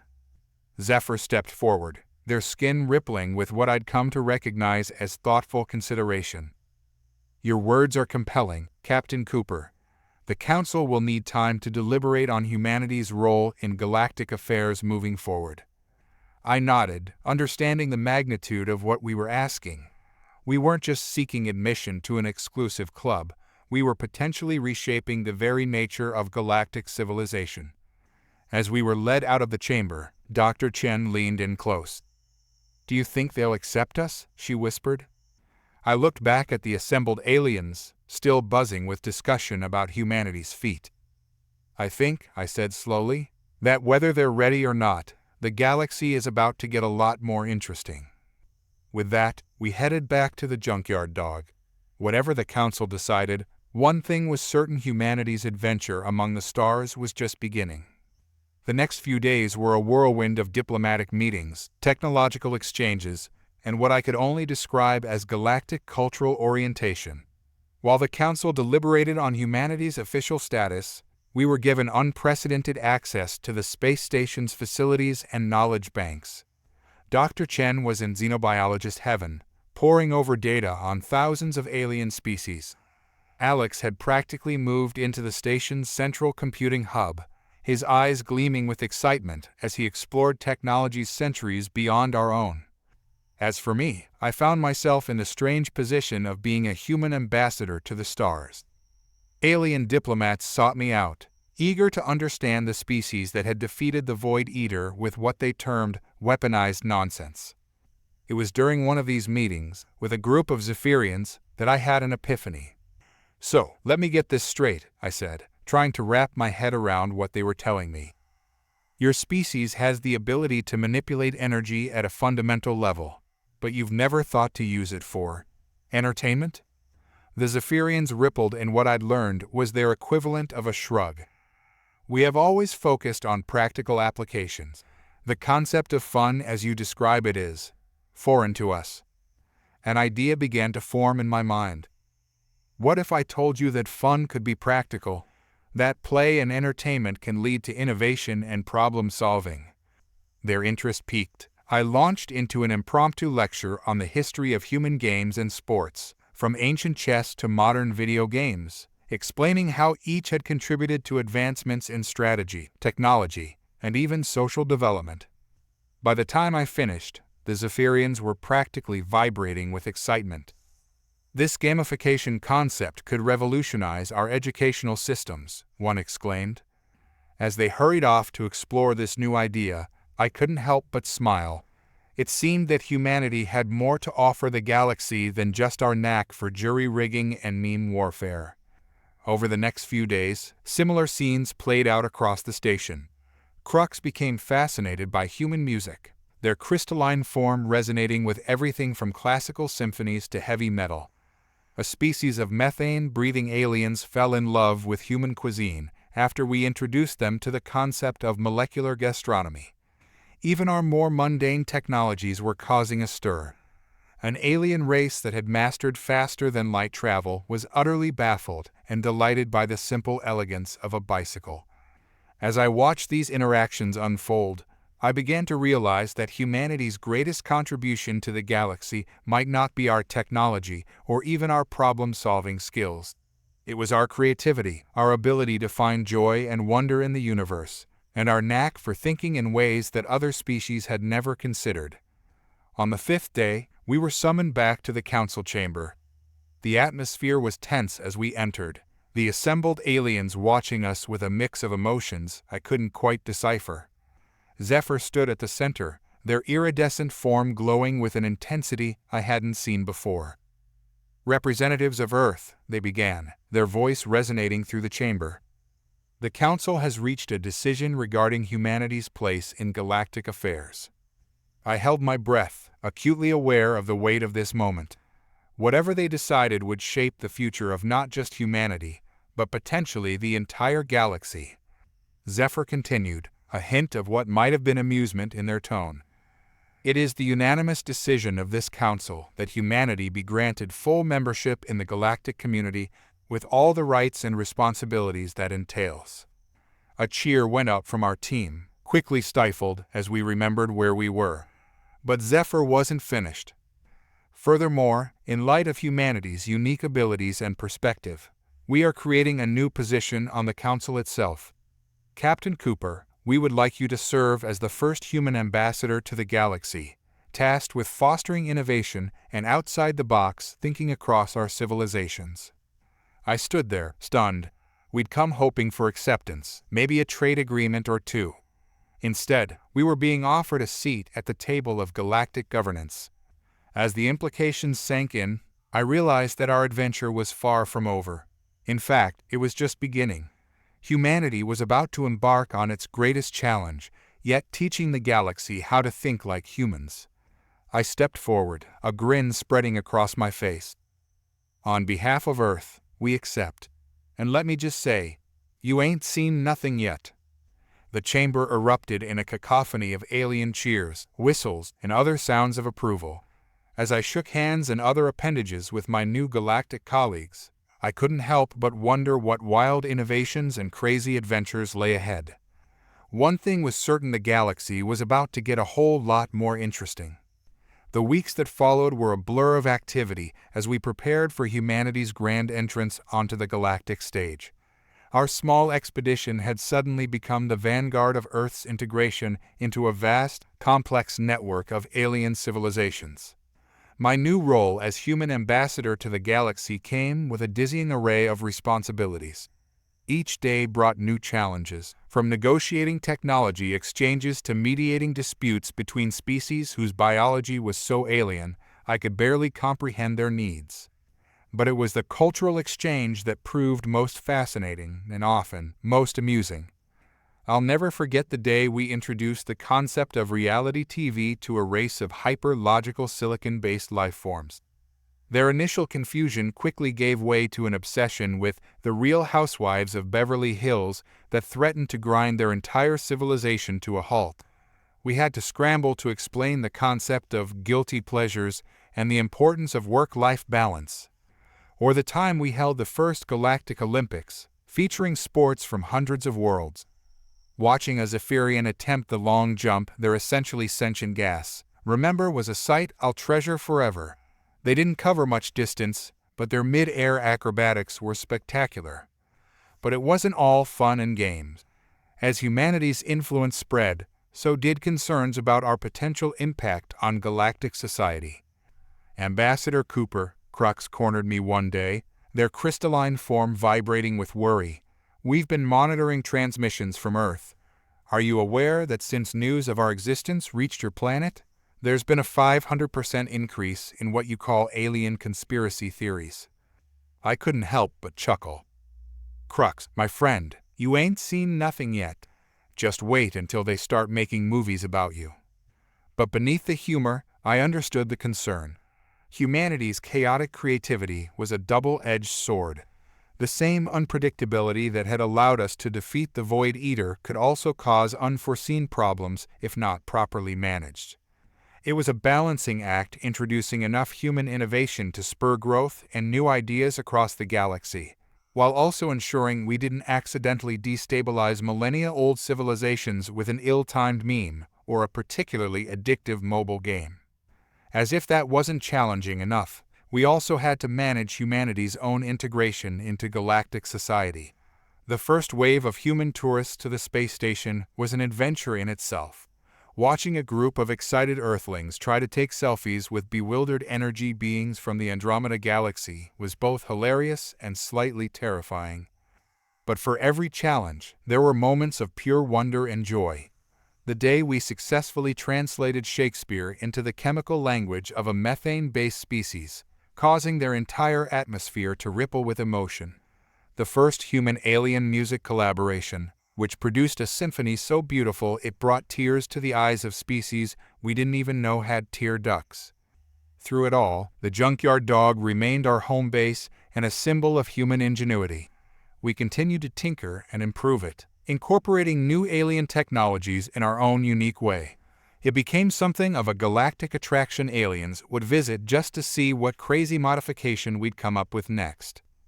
As I stood on the bridge one day, looking out at the swirling colors of a nearby nebula, Dr. Chen joined me. "Did you ever imagine we'd end up here?" she asked, her voice filled with wonder. I shook my head, smiling. "Never in a million years. But that's the beauty of it, isn't it? The universe is full of possibilities we can't even begin to imagine. Our job is just to stay curious, keep exploring, and never stop asking what if." She nodded, then hesitated. "Jake, there's something you should know. The Council has been discussing a new threat, something even they don't fully understand. They're calling it the quantum anomaly." I felt a familiar mix of excitement and trepidation stirring in my gut. It seemed the galaxy had another impossible problem that needed solving. I grinned at Dr. Chen. "Well then, I guess it's time to assemble the team. Looks like the galactic tinkerers have another job to do." As we turned to prepare for our next great adventure, I couldn't help but feel a surge of pride. Humanity had found its place among the stars, not by conquering or overwhelming, but by inspiring, creating, and thinking in ways no one else had considered. The galaxy would never be the same, and neither would we. The quantum anomaly, as it turned out, was a problem that made the Void Eater look like a minor inconvenience. A region of space where the laws of physics seemed to break down completely. It was expanding at an alarming rate, threatening to unravel the very fabric of the universe. The Galactic Council was in a state of panic. Their most advanced scientific minds were at a loss, their sophisticated models and theories crumbling in the face of this unprecedented phenomenon. That's where we came in. "All right, team," I addressed the eclectic group assembled in the Junkyard Dog's newly expanded conference room. "We've got a universe to save. Again, any ideas?" The room was a testament to how far we'd come. Alongside my original human crew, we now had representatives from a dozen alien species. Each brought their own unique perspective and abilities to the table. Crux, our crystalline friend, spoke first. "Our long-range scans show the anomaly's expansion is accelerating. At this rate, it will reach populated systems within a galactic standard year." Dr. Chen nodded, her holographic display showing a dizzying array of equations. "The problem is, none of our current scientific models can explain what's happening. It's as if reality itself is glitching." "Glitching," Alex repeated, a spark of inspiration in his eyes. "What if we're looking at this all wrong? What if the universe is like a giant computer program, and this anomaly is a bug?" The aliens looked confused, but I felt a grin spreading across my face. "Go on, Alex. You might be onto something." He leaned forward, excitement building in his voice. "Okay, bear with me. What if we treat the universe like a massive simulation? The anomaly could be a corruption in the code. If we could find a way to debug it, we could potentially restore normal physics to the affected area," Dr. Chen finished, her eyes wide with the implications. The room erupted into a flurry of discussion. Our alien colleagues were initially skeptical, but as we explained concepts of computer programming and debugging, they began to see the potential. But how would we even begin to debug the universe? Zephyr asked, their gaseous forms swirling with curiosity. I stood up, pacing as my mind raced with possibilities. We'd need to create some kind of universal debugger, something that could interact with the fundamental forces of reality. Impossible, one of the alien scientists scoffed. The energy requirements alone would be. Impossible is what we do best, I interrupted with a grin. Remember the coffee maker that helped save the galaxy? We're going to need to think even bigger this time. Over the next few weeks, the junkyard dog became the center of the most ambitious engineering project in galactic history. We cannibalized parts from a dozen different alien technologies, combined them with good old-fashioned human computers, and threw in a healthy dose of wild speculation. The result was a device that defied classification. Part quantum computer, part reality manipulator, and part something even we didn't fully understand. We affectionately dubbed it the universal duct tape. As we made our final preparations, I couldn't help but feel a sense of déjà vu. Once again, humanity's fate, and now the fate of the entire universe, rested on a crazy contraption cobbled together from spare parts and wild ideas. All systems are go, Alex reported, his fingers dancing over a console that was equal parts alien tech and repurposed game controllers. The universal duct tape is ready for deployment. I took a deep breath, looking around at my team, human and alien alike. They all wore expressions of nervous excitement, united in this insane endeavor.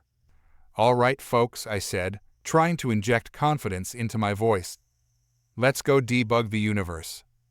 As the junkyard dog accelerated towards the heart of the quantum anomaly, I couldn't help but marvel at the journey that had brought us here. From small-town engineer to potential savior of reality itself, it was almost enough to make me believe the universe had a sense of humor. Whatever happened next, one thing was certain: it was going to be one hell of a story to tell back on Earth. Assuming, of course, there was still an Earth to go back to when we were done. With that cheerful thought, I gave the order to activate the universal duct tape. It was time to see if humanity's knack for fixing the impossible extended to the very fabric of reality itself. The junkyard dog shuddered as we approached the edge of the quantum anomaly. Through the viewscreen, space itself seemed to warp and twist, colors bleeding into one another in ways that hurt the eyes and mind to observe. Universal duct tape at full power, Alex reported, his voice tense but steady. Ready to initiate on your command, Captain. I took a deep breath, acutely aware that we were about to attempt something unprecedented in the history of the universe. All right, let's do this. Activate the debugger. A pulse of energy erupted from our ship, a bizarre fusion of quantum manipulation and what could only be described as weaponized logic. As it hit the anomaly, the fabric of space seemed to ripple and flex. For a heart-stopping moment, nothing happened. Then, like a computer rebooting, the distorted region of space flickered and changed. "It's working," Dr. Chen exclaimed, her eyes wide as she stared at her readouts. The laws of physics are reasserting themselves in the affected area. But our celebration was premature. As quickly as it had started to stabilize, the anomaly began to push back. The universal duct tape groaned under the strain, parts of it starting to smoke and spark. "We're losing it," Crux warned, their crystalline form vibrating with tension. "The anomaly is adapting faster than we can correct it." I gritted my teeth, my mind racing. We needed something more, something unpredictable that the anomaly couldn't adapt to. And then it hit me. "Alex," I shouted, "remember how we defeated the Void Eater? I need you to do something similar. Feed the anomaly data, but make it as chaotic and contradictory as possible." His eyes lit up with understanding. "On it, Captain." Fingers flying over his console, Alex began to pump a stream of data into the universal duct tape. But this wasn't just any data, it was a mishmash of human culture, scientific theories, philosophical paradoxes, and even snippets of badly translated alien concepts. The effect was immediate and spectacular. The anomaly's expansion slowed, then stopped altogether as it struggled to process the influx of chaotic information. Sections of distorted space began to snap back to normal, like rubber bands released from tension. "Keep it up," I urged, watching in awe as reality itself seemed to heal before our eyes. For what felt like hours, but was probably only minutes, we bombarded the anomaly with the full force of human creativity and alien wisdom. The universal duct tape groaned and sputtered, pushed to its absolute limits. And then, with a silent explosion that rippled through subspace, the anomaly collapsed in on itself. Where once there had been a reality-warping nightmare, there was now only the calm, star-studded expanse of normal space. A cheer went up from the crew, human and alien alike. We had done it. We had debugged the universe. As the euphoria of victory washed over us, I couldn't help but laugh at the sheer absurdity of it all.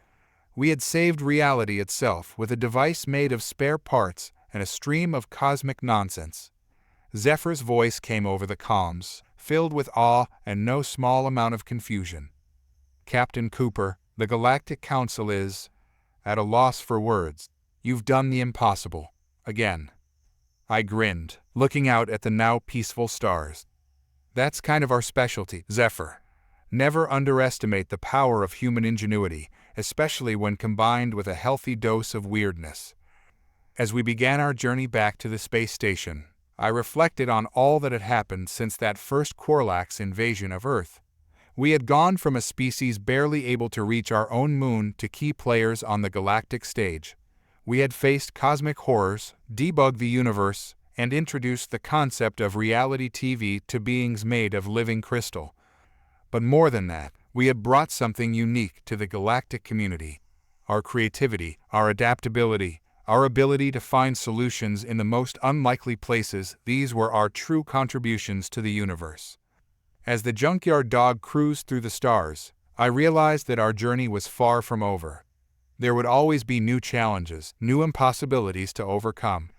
But with human ingenuity and the combined wisdom of countless alien cultures, I had a feeling we'd be ready for whatever the universe threw at us next. After all, if we could debug reality with duct tape and memes, what couldn't we do? The galaxy was our workshop now, and the galactic tinkerers were just getting started. Whatever came next, it was sure to be one hell of an adventure. And with that thought, I set course for home wherever in this vast, wonderful universe that might be. The junkyard dog Roman 2 hummed softly as we cruised through the inky blackness of intergalactic space. Our original ship, held together by equal parts alien tech and human stubbornness, had finally given up the ghost after our battle with the quantum anomaly. This new vessel was a testament to how far we'd come, a seamless blend of human ingenuity and the best the galaxy had to offer. I, Jake Cooper, once a small-town engineer and now humanity's ambassador to the stars, stood on the bridge, gazing out at the void. The familiar constellations of the Milky Way were nothing but a smear of light behind us. Ahead lay the unknown, and a mystery that had the entire galactic community buzzing with excitement and fear. "Captain," Alex's voice broke through my reverie. "We're approaching the coordinates of the signal source." I nodded, feeling a familiar mix of anticipation and trepidation stirring in my gut. "All right, let's see what we're dealing with. Full sensor sweep, and keep our shields up. You never know what's waiting out here in the dark." As if on cue, a massive structure shimmered into existence before us. It defied easy description, a sprawling complex of geometric shapes that seemed to fold in on themselves in ways that hurt the eyes to follow. It pulsed with an otherworldly energy that made the hair on the back of my neck stand up. "By the void," Crux breathed, their crystalline form vibrating with awe. "It's beautiful." Dr. Chen's voice came over the comm, tight with excitement.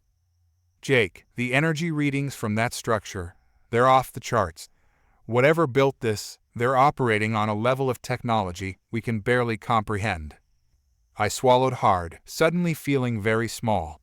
We'd come a long way since our days of cobbling together weapons from coffee makers and memes. But this was something else entirely. Any sign of life? I asked, scanning the structure for any hint of movement. Alex shook his head. Nothing active, but wait. I'm picking up a signal. It's aimed directly at us. Before I could respond, a holographic image flickered to life in the center of our bridge. A being of pure energy, constantly shifting and reforming, addressed us in a voice that seemed to bypass our ears and speak directly to our minds. "Greetings, seekers," it said, its voice a symphony of harmonics. "You have reached the threshold of knowledge left behind by those you would call the precursors. If you wish to proceed, know that you will be tested. Your civilization's worth, your ingenuity, your very essence will be challenged.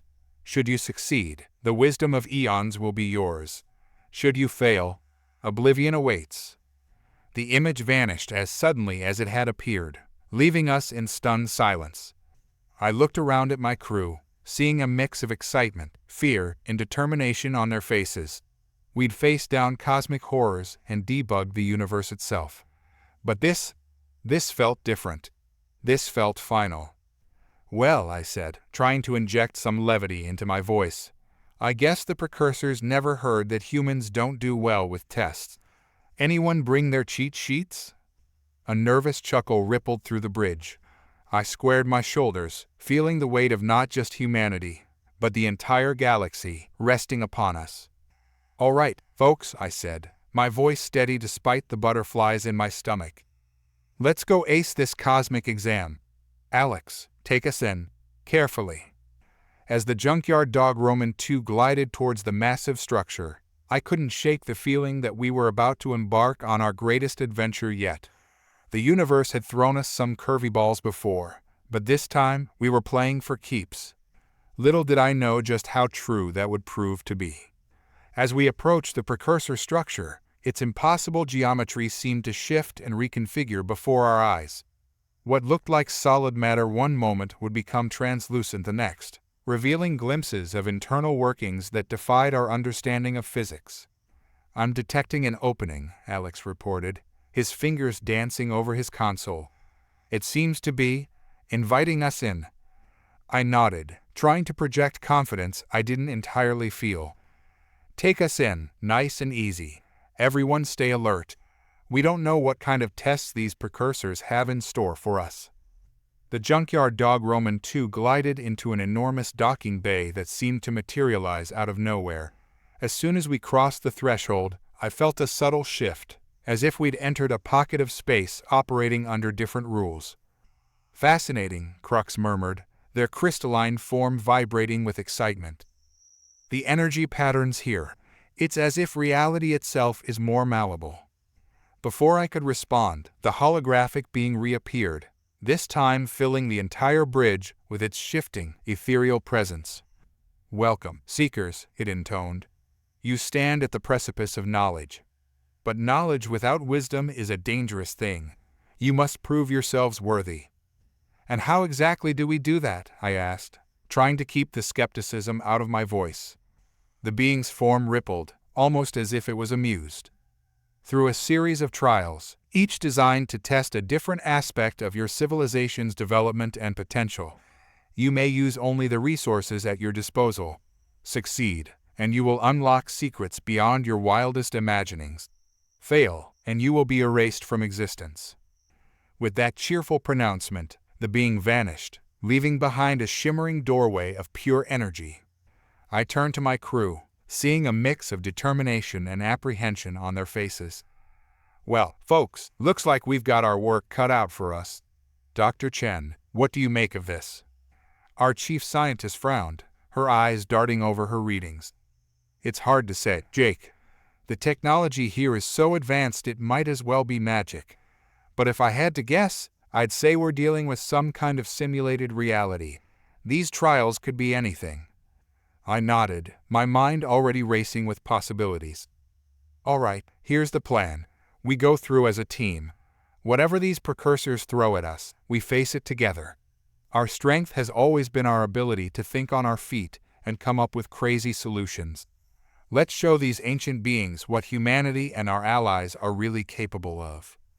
With a collective deep breath, we stepped through the shimmering portal. The world around us dissolved into a kaleidoscope of light and sensation. When it reformed, we found ourselves in what looked like an ancient arena, its walls adorned with symbols and equations of mind-bending complexity. In the center of the arena stood a pedestal, upon which rested a device that looked like a cross between a Rubik's cube and a miniature star. It pulsed with an inner light that shifted through colors we had no names for. The ethereal voice echoed around us. Your first trial begins. Decipher the device's function and activate it correctly. You have one planetary rotation. Failure will result in termination. I approached the pedestal cautiously, my mind already whirring with ideas.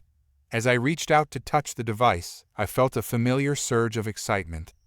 This was what we did best, taking the impossible and jury-rigging a solution out of whatever we had on hand. "All right, team," I said, a grin spreading across my face despite the gravity of our situation.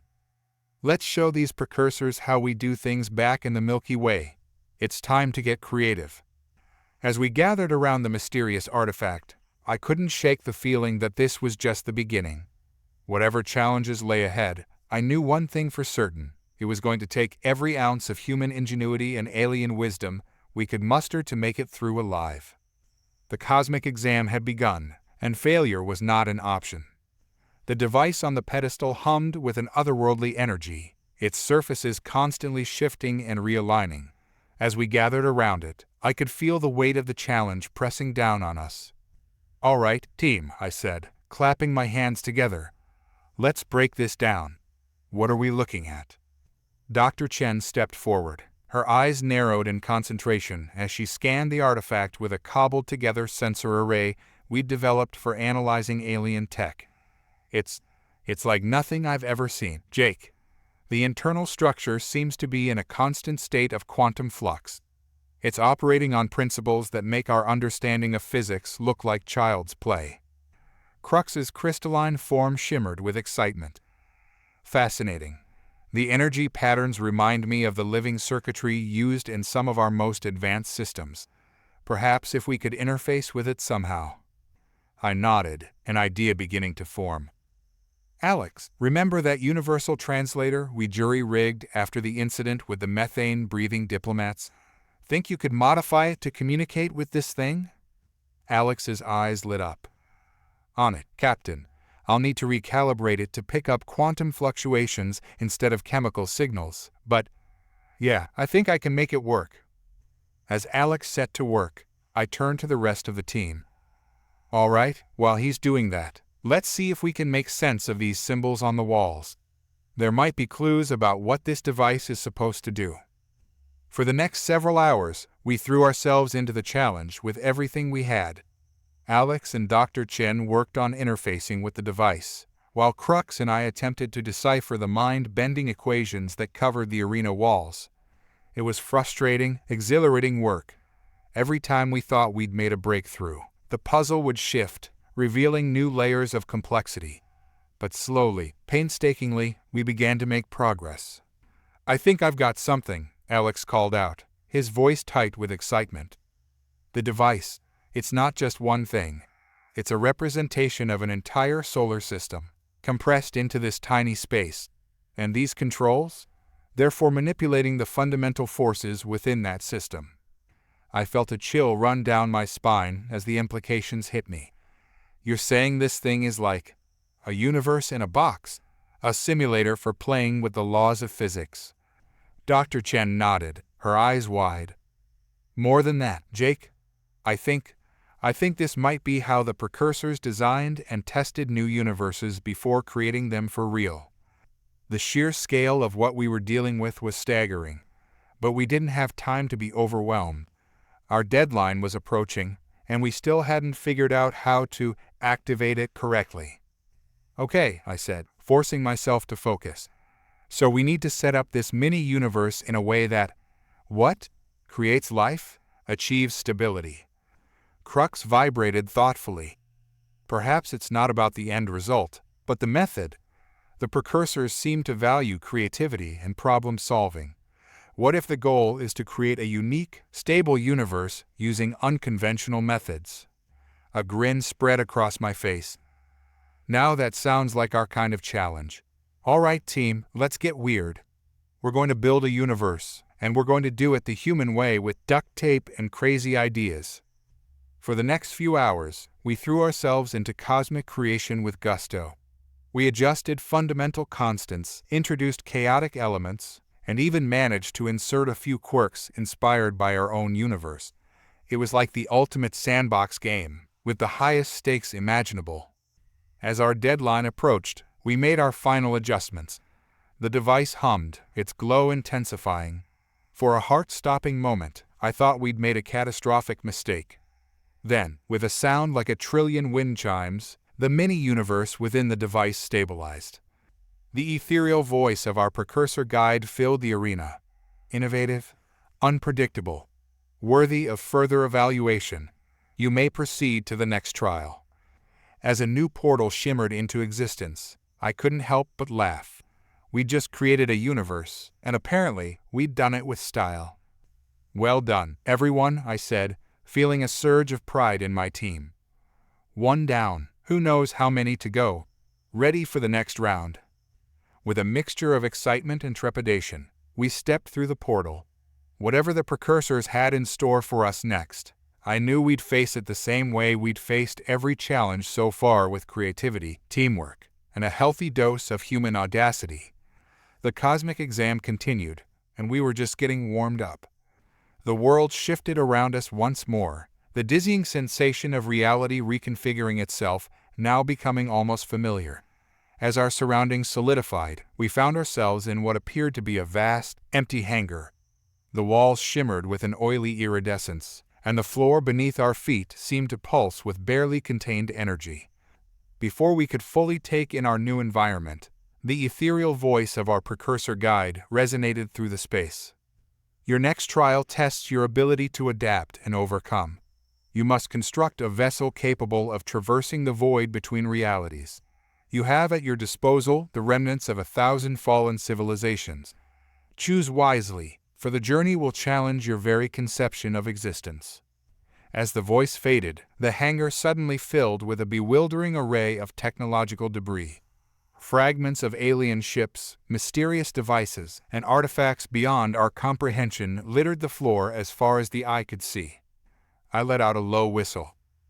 Well, folks, looks like we've got ourselves a good old-fashioned engineering challenge. Any ideas on how to build a ship that can travel between realities? Crux's crystalline form shimmered with excitement. Fascinating.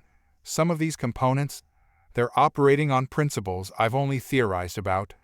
The potential here is extraordinary. Alex was already knee-deep in a pile of what looked like sentient circuitry. Captain, if we can interface some of this tech with our own systems, we might be able to cobble together something that could withstand interdimensional travel. Dr. Chen nodded, her eyes darting from one alien artifact to another. The key will be finding a way to maintain our structural integrity while moving through spaces with potentially different physical laws. We'll need some kind of adaptive shielding. I grinned, feeling that familiar surge of excitement that came with an impossible problem. All right, team, let's do what we do best. Scavenge, improvise, and create something the universe has never seen before. We threw ourselves into the task with gusto. The next few hours were a blur of frantic activity as we sorted through the technological graveyard around us. Each piece we examined told a story of a civilization that had reached for the stars and fallen short. It was sobering, but also inspiring. We were standing on the shoulders of 1,000 alien giants, and we were determined not to let their legacy go to waste. As we worked, we encountered challenges that pushed the boundaries of our understanding. We had to recalibrate our entire conception of propulsion when we discovered an engine that didn't move the ship through space, but instead moved space around the ship. Our communication systems had to be redesigned to function across dimensional boundaries, leading to some truly mind-bending quantum entanglement experiments. But the real breakthrough came when Alex made an unexpected connection. "Guys, check this out," he called, holding up what looked like a cross between a snow globe and a plasma ball. "I think this is some kind of reality anchor. If we integrate this into the ship's core, we might be able to maintain a bubble of our own reality, even as we move between dimensions." Dr. Chen's eyes lit up. "Of course, we don't need to adapt to every reality we encounter. We just need to bring a piece of our own with us." With this new insight, our design began to take shape. We combined the reality anchor with adaptive shielding derived from Quorlax's living crystal technology. The propulsion system was a hybrid of Zephyrian energy manipulation and good old-fashioned human combustion engines, because sometimes you just need to blow something up to get moving. As the deadline approached, we stood back to admire our creation. The ship, if you could call it that, looked like nothing that had ever flown before. It was a patchwork of different technologies, held together by equal parts advanced alien science and human stubbornness. We dubbed it the Reality Surfer. "Well," I said, wiping sweat from my brow, "it ain't pretty, but I bet it'll get the job done." Everyone ready for a test flight through the fabric of reality itself. Before anyone could respond, the hangar wall in front of us dissolved, revealing a swirling vortex of colors and shapes that hurt the mind to look at directly. The voice of our precursor guide echoed once more. "Your vessel awaits its trial. Enter the void between realities and prove your worthiness to traverse the cosmos." I took a deep breath, looking at my team. Their faces showed a mix of excitement, fear, and determination that I'm sure mirrored my own expression. "All right, folks," I said, striding towards our makeshift interdimensional ship. "Let's go surf some realities. The multiverse won't know what hit it." As we boarded the Reality Surfer, I couldn't shake the feeling that this next leg of our journey would make our previous adventures look like a walk in the park. But then again, that's what made it exciting. We were about to go where no human and possibly no being in this universe had gone before. The cosmic exam was kicking into high gear, and we were ready to ride the waves of reality itself. The Reality Surfer hummed to life as we strapped ourselves into the makeshift control center. Our cobbled-together ship looked like it might fall apart at any moment, but I felt a surge of pride in what we'd accomplished. This was human ingenuity at its finest, combined with the best the galaxy had to offer.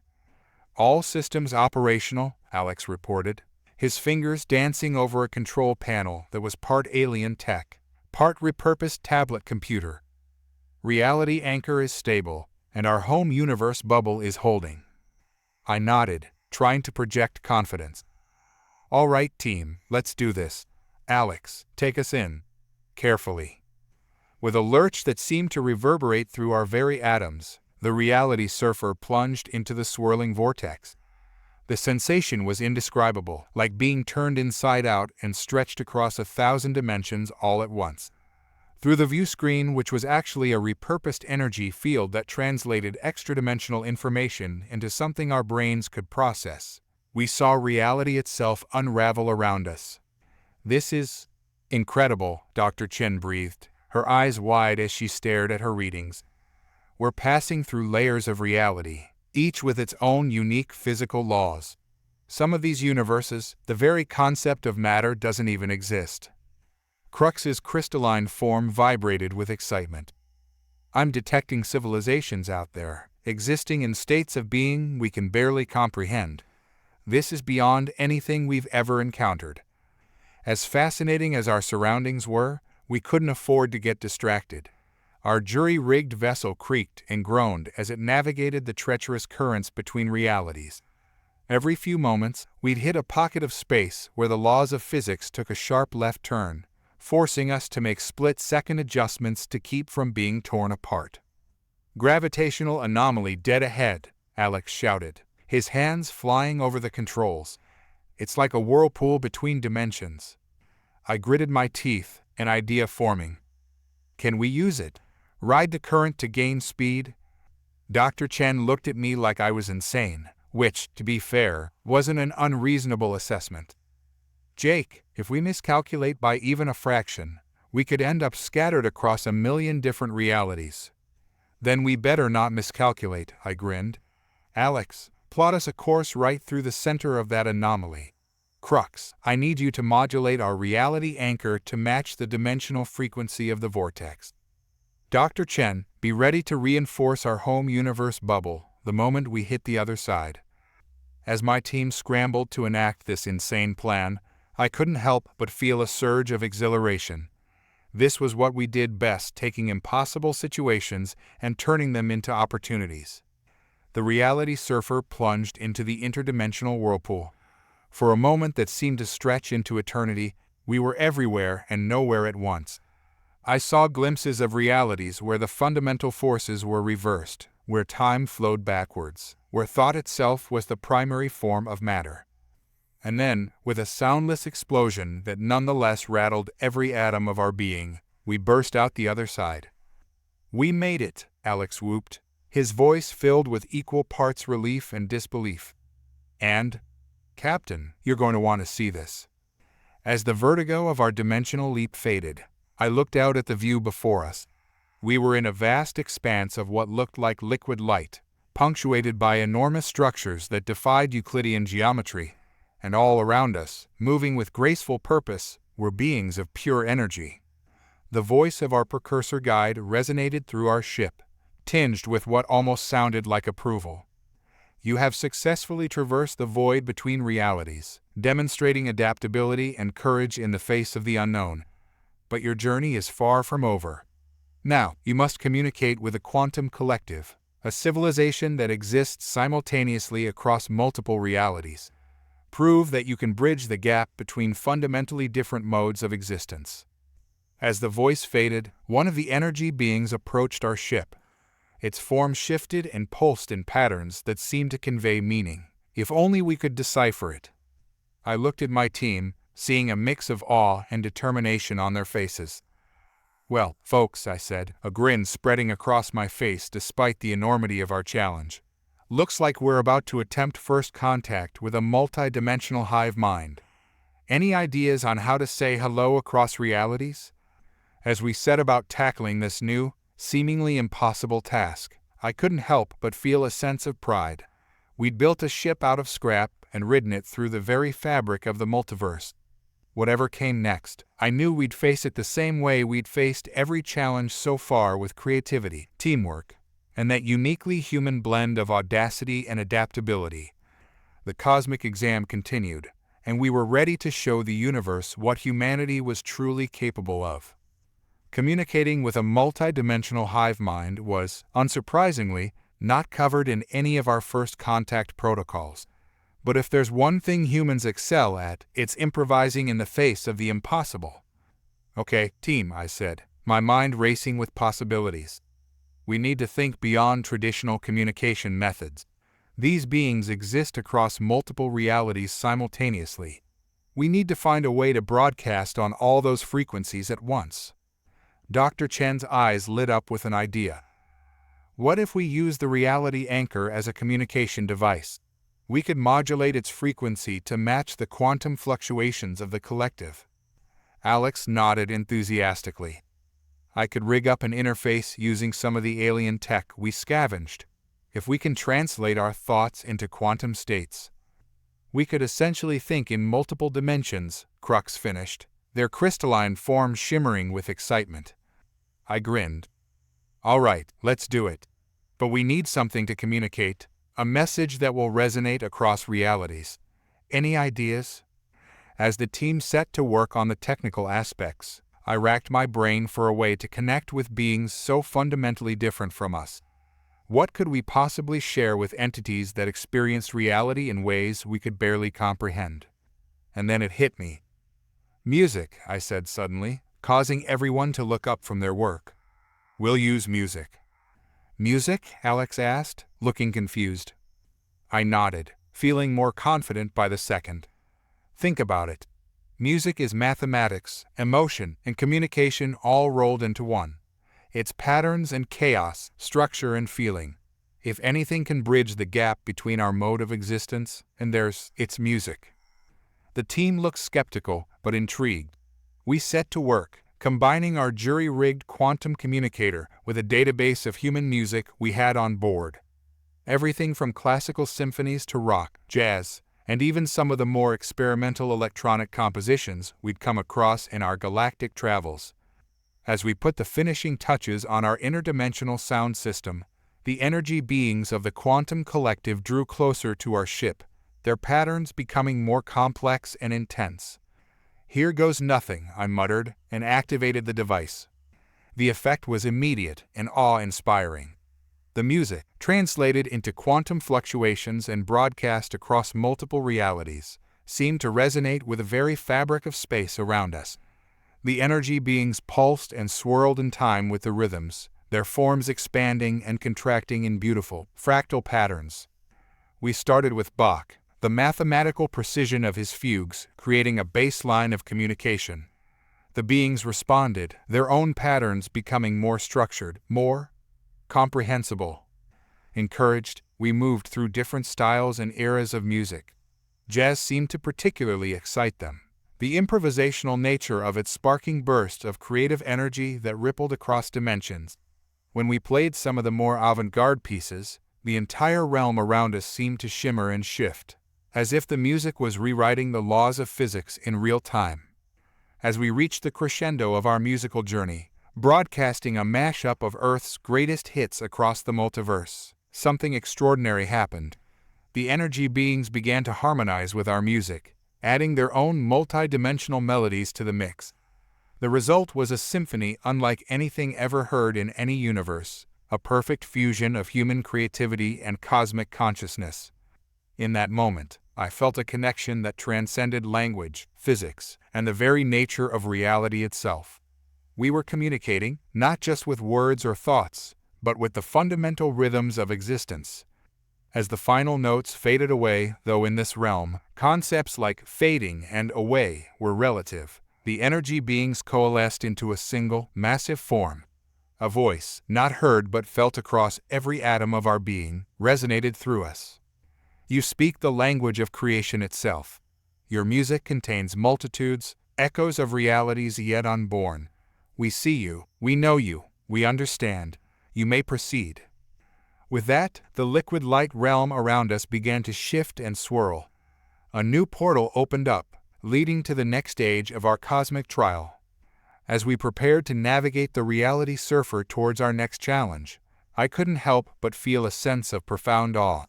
We had just jammed with a multi-dimensional hive mind, using nothing but human ingenuity and the universal language of music. "Well done, team," I said, my voice thick with emotion. "I think we just composed the first truly universal symphony." As we plunged into the next phase of our journey, the echoes of our cosmic concert still resonating through multiple realities, I wondered what impossible task we'd be set next. But whatever it was, I knew we'd face it the same way we'd faced everything so far, with creativity, courage, and a willingness to rewrite the rules of reality itself. The cosmic exam continued, and humanity's song was only getting started. The reality surfer emerged from the portal into a realm that defied description. We seemed to be floating in a vast, starless void, yet everywhere I looked, I could see everything. It was as if the entire history of the universe, past, present, and future, was laid out before us in a cosmic tapestry. "Where are we?" Alex whispered, his voice filled with awe. Before anyone could respond, the voice of our precursor guide resonated through our beings. "You have reached the nexus of causality. Here, all possibilities converge. Your final trial awaits. You must navigate the threads of time and probability to prevent a catastrophe that threatens the very fabric of existence. Choose wisely, for every action will have consequences beyond your comprehension." As the voice faded, the void around us shimmered, resolving into an intricate web of glowing threads. Each thread pulsed with images and sensations, glimpses of different timelines and alternate realities. "This is incredible," Dr. Chen breathed, her eyes wide as she scanned her readings. "It's like we're seeing the multiverse itself, every possible outcome of every decision ever made." Crux's crystalline form vibrated with intensity. "I'm detecting a disturbance in the causal web. There, do you see it?" Following Crux's indication, we focused on a section of the web where the threads were tangled and frayed. As we watched, the disturbance began to spread, unraveling more threads as it grew. That must be the catastrophe we're supposed to prevent, I said, my mind racing. But how do we even begin to approach this? We can't just go mucking about with the timeline without potentially making things worse. Alex leaned forward, his brow furrowed in concentration. What if we treat it like a complex system, like debugging a massive, multidimensional computer program? I nodded, an idea forming. Good thinking. We need to find the root cause, the initial glitch that's causing the cascade failure. But we can't just look at it from the outside, Dr. Chen interjected. We need to interact with the timelines directly, trace the problem to its source. I grinned, despite the gravity of our situation. Well, folks, looks like we're about to do some hands-on troubleshooting of reality itself. Any volunteers for our first foray into timeline tinkering? To my surprise, Crux stepped forward. My species has some experience with temporal manipulation. I believe I can safely interact with the causal threads without becoming entangled myself. All right, I nodded, but be careful. We don't know what kind of safeguards or traps the precursors might have set up. As Crux extended a crystalline tendril towards the nearest thread, we held our breath. The moment contact was made, a surge of energy pulsed through the reality surfer. Crux's form flickered, momentarily taking on aspects of countless alternate versions of themselves. Fascinating, Crux's voice echoed with harmonics of paths not taken. I can see the flow of causality, the disturbance. It originates from a single point of divergence, a moment where a critical choice was made incorrectly across multiple realities. Working together, we began to trace the tangled threads back to their source. It was painstaking work, requiring us to sift through countless alternate histories and potential futures. We saw versions of ourselves that had failed previous trials, timelines where Earth had fallen to the Quorlax invasion, realities where the Void Eater had consumed everything. But finally, after what felt like eons compressed into moments, we found it. The linchpin, the critical moment where everything had gone wrong. It's us, Alex said, his voice filled with disbelief. Or rather, it's the moment we first encountered the precursor signal. In countless realities, we either ignored it or misinterpreted it, leading to a chain of events that ultimately threatens all of existence. I felt a chill run down my spine. So what do? We can't just go back and change our own past, can we? Dr. Chen shook her head. No, but maybe we don't have to. What if we could send a message, not to ourselves, but to all the other versions of us across the multiverse? A warning, a nudge in the right direction. A quantum message in a bottle, I mused, the beginnings of a plan forming. Broadcast across realities at the exact moment of divergence. Crux's form shimmered with excitement. Yes, and we could use the harmonic resonance we established with the quantum collective to amplify the signal. It would reach every possible version of ourselves simultaneously. As we set to work on our reality-spanning warning system, I couldn't help but marvel at the sheer audacity of what we were attempting. We were about to send a message to ourselves across countless dimensions, potentially altering the course of the entire multiverse. All right, team, I said as we made our final preparations. Let's make this count. We've got one shot to save. Well, everything. With a deep breath, we activated our jury-rigged multiversal broadcaster. The reality surfer shuddered as energy poured through it, carrying our message across the threads of causality. For a moment, nothing seemed to happen. Then, like a wave rippling outward, we saw the tangled threads begin to straighten and heal. The catastrophe that had threatened to unravel existence itself began to fade, replaced by new, vibrant possibilities. As the causal web stabilized, the voice of our precursor guide returned, filled with what sounded like genuine approval. You have succeeded where countless others have failed. You have demonstrated not only intelligence and creativity, but wisdom and foresight. The final trial is complete. Prepare yourselves for the truth you have earned. The void around us began to shift and swirl, reality itself seeming to fold in on itself. As we braced for whatever revelation awaited us, I couldn't help but feel a surge of pride in my team and in humanity as a whole. We had faced the ultimate test and come out on top, not through brute force or advanced technology, but through cooperation, creativity, and the uniquely human ability to think outside the box. Whatever the precursors had in store for us next, I knew we were ready. The cosmic exam was nearing its end, and humanity had just aced the final. The swirling void coalesced into a vast chamber that seemed to exist both everywhere and nowhere at once. The wall, if you could call them that, pulsed with images of countless realities, a living tapestry of the multiverse itself. At the center of this impossible space stood a being of pure energy, its form constantly shifting between shapes both familiar and utterly alien. "Welcome," the being said, its voice resonating not just in our ears, but in the very core of our beings. "I am the curator, keeper of the precursor legacy. You have passed all trials and proven yourselves worthy of the truth." I stepped forward, trying to project confidence despite the awe-inspiring nature of our surroundings. "We're honored," I said, my voice steady, "but I have to ask, why? Why put us through all of this?" The curator's form shimmered, and I got the distinct impression it was smiling, though it had no discernible face. "To understand that, you must first understand who we are, or rather, who we were." With a gesture, the chamber filled with holographic images, showing beings of incredible diversity and technological advancement. The precursors were not a single race, but a coalition of civilizations that had reached the pinnacle of existence. We had mastered the fundamental forces of the universe, learned to traverse realities, and even create new ones. The images shifted, showing scenes of unimaginable cosmic wonders and achievements. But with great power came great responsibility. We realized that our actions could have consequences beyond our comprehension, rippling across the multiverse in ways we couldn't predict.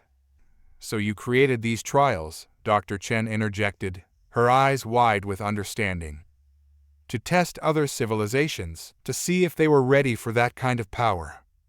The curator nodded, or at least gave the multidimensional equivalent of a nod. "Precisely. We needed to know that those who came after us would wield cosmic power with wisdom and restraint. But more than that, we needed to ensure the continued growth and diversity of life across all realities. That's why the trials tested different aspects of civilization," Crux mused, their crystalline form vibrating with excitement. "Creativity, adaptability, communication, foresight." "Yes," the curator confirmed. "We sought those who could think beyond their own limitations, who could find innovative solutions to impossible problems. And you, representatives of humanity and its allies, have exceeded all expectations." I felt a surge of pride, but also a creeping sense of trepidation. "So what happens now? You hand over the keys to the universe and ride off into the cosmic sunset." The curator's form rippled with what might have been amusement. "Not quite. The power and knowledge of the precursors is not something to be given lightly. Instead, we offer you a choice."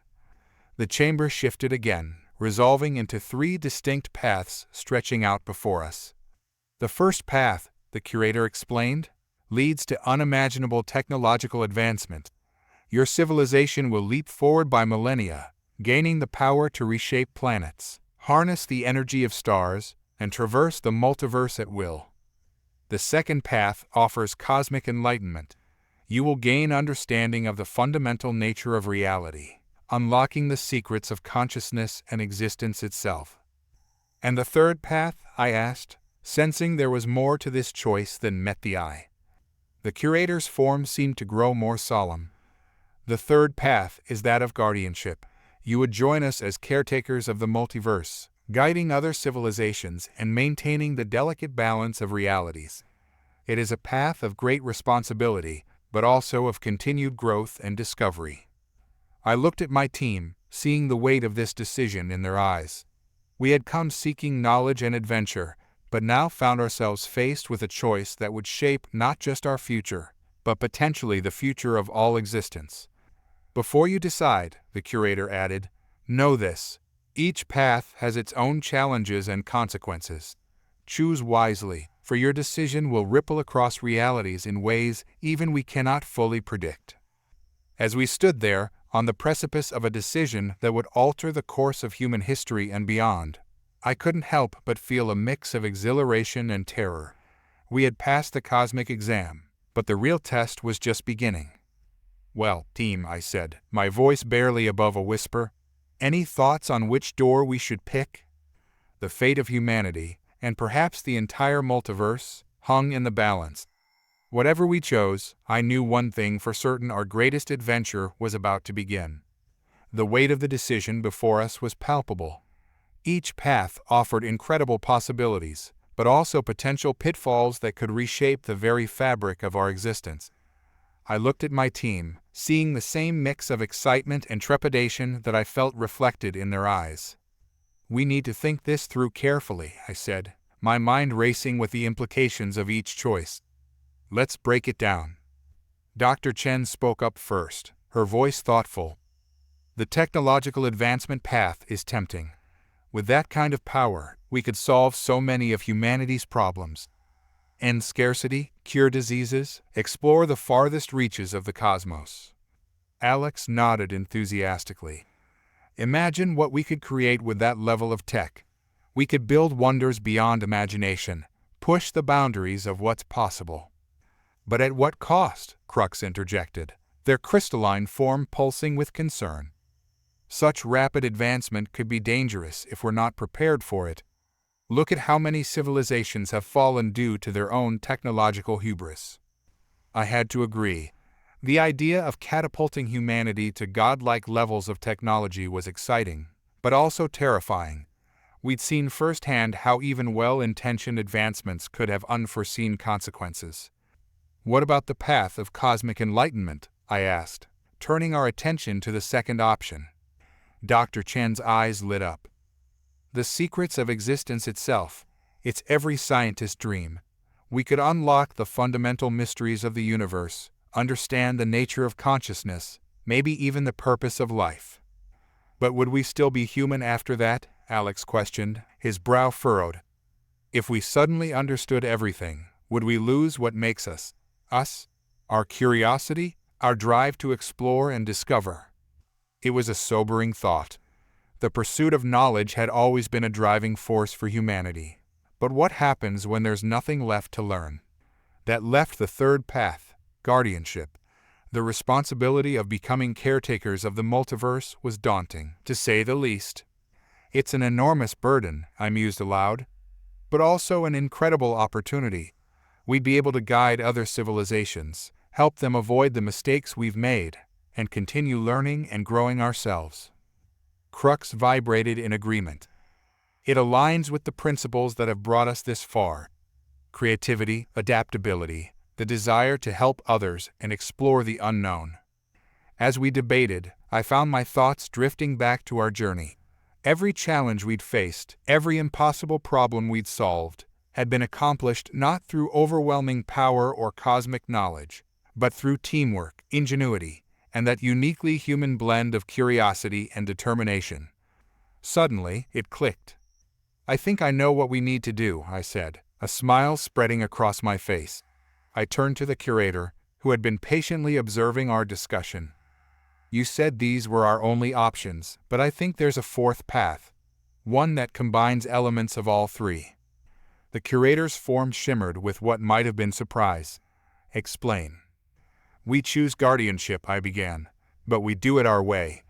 We accept the responsibility of guiding other civilizations, but instead of simply watching over them, we actively engage. We use our human ingenuity and creativity to help them solve problems, just like we did in the trials." I could see my team catching on, their eyes lighting up with understanding. "We don't need to leap forward technologically all at once," I continued. "Instead, we learn and grow gradually, earning each advancement through our experiences as guardians. And as for cosmic enlightenment, we gain that through our interactions with other civilizations and the challenges we face." The curator's form pulsed with an intensity I hadn't seen before. "You propose to forge your own path, one not laid out by the precursors. This is unprecedented." I grinned. That's kind of our specialty. We're not content to simply choose from predetermined options. We want to actively shape our destiny and help others do the same. For a long moment, the curator was silent. The chamber around us seemed to hold its breath, the very fabric of reality waiting for a response. Finally, the curator spoke, its voice filled with what sounded like a mix of amusement and approval. In all our eons of existence, no species has ever proposed such a solution. You continue to surprise us, humans. Very well. Your path is accepted. The chamber began to shift and transform around us, reality reconfiguring itself to accommodate our choice. Prepare yourselves, the curator said, its form beginning to merge with the swirling energies around us. Your journey as the new guardians of the multiverse is about to begin. May your creativity and spirit serve you well in the adventures to come. As the world dissolved into a kaleidoscope of possibilities, I couldn't help but feel a surge of excitement. We had faced the ultimate test and not only passed it, but redefined the rules entirely.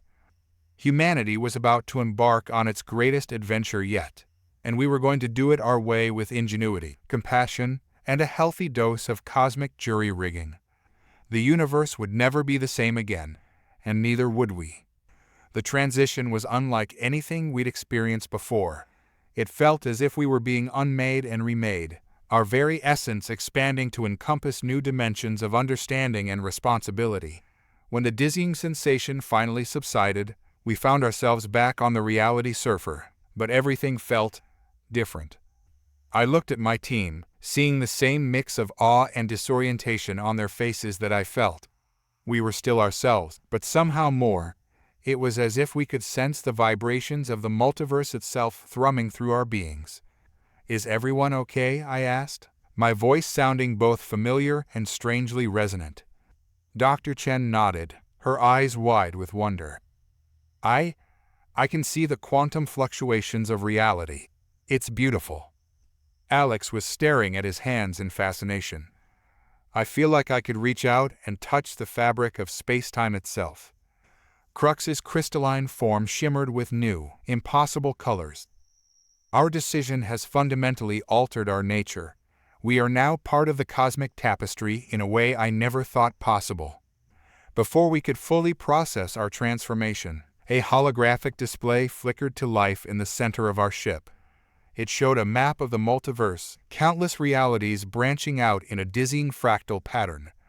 "Your first task awaits, Guardians," the curator's voice echoed around us, though the being itself was nowhere to be seen. A young civilization on the brink of interstellar travel faces a crisis that could derail their entire future. Your mission is to guide them through this challenge without directly interfering. Use your creativity and the limited resources at your disposal. A specific point on the map pulsed, indicating our destination. With a thought, I realized I could interpret the complex data streaming alongside it, understanding the basic parameters of the civilization and their current predicament. "All right, team," I said, a grin spreading across my face despite the enormity of our new role. "Looks like we've got our first cosmic troubleshooting gig. Any ideas on how to help an alien race solve their problems without letting them know we exist?" As my crew began to brainstorm, throwing out increasingly wild and creative solutions, I felt a surge of pride and excitement. This was what we did best, facing impossible challenges with ingenuity and teamwork. We set course for our destination, the reality surfer effortlessly gliding through the quantum foam of the multiverse. As we traveled, we began to prepare, jury-rigging new devices from our eclectic collection of multi-dimensional tech and brainstorming strategies for subtle intervention. Our journey as cosmic jury-riggers was just beginning, and the multiverse was our workshop. We had challenges ahead that we couldn't even imagine, civilizations to guide, and cosmic mysteries to unravel. But we would face it all with the same spirit that had brought us this far: human creativity, adaptability, and an unwavering determination to find solutions where none seemed possible. As we approached our first assignment, I couldn't help but feel a sense of profound gratitude and purpose. We had been given an incredible opportunity and responsibility. The fate of countless realities now rested, in part, on our ability to think outside the box and cobble together solutions from whatever we had on hand. Ready for our first day on the job as multiversal handyman? I asked my team, seeing the same mix of excitement and determination in their eyes that I felt. Their enthusiastic responses filled me with confidence. Whatever challenges lay ahead, I knew we would face them together, armed with nothing but our wits, our jury-rigged tech, and that uniquely human ability to find hope and humor even in the face of cosmic peril. The reality surfer slipped into the quantum realm of our target civilization, cloaked in layers of probability and dimensional shifting. As we prepared to tackle our first cosmic crisis, I couldn't help but smile. The greatest adventure in human history, no, in the history of the multiverse, was just getting started, and we were going to face it the way humans always had, by thinking on our feet, working together, and never, ever giving up. After all, we were the cosmic jury-riggers now, and there wasn't a problem in all of existence that a little human ingenuity couldn't solve. As we dove into our first mission, I knew one thing for certain: the multiverse would never be the same again, and neither would we. The end, or rather, the beginning of something far greater.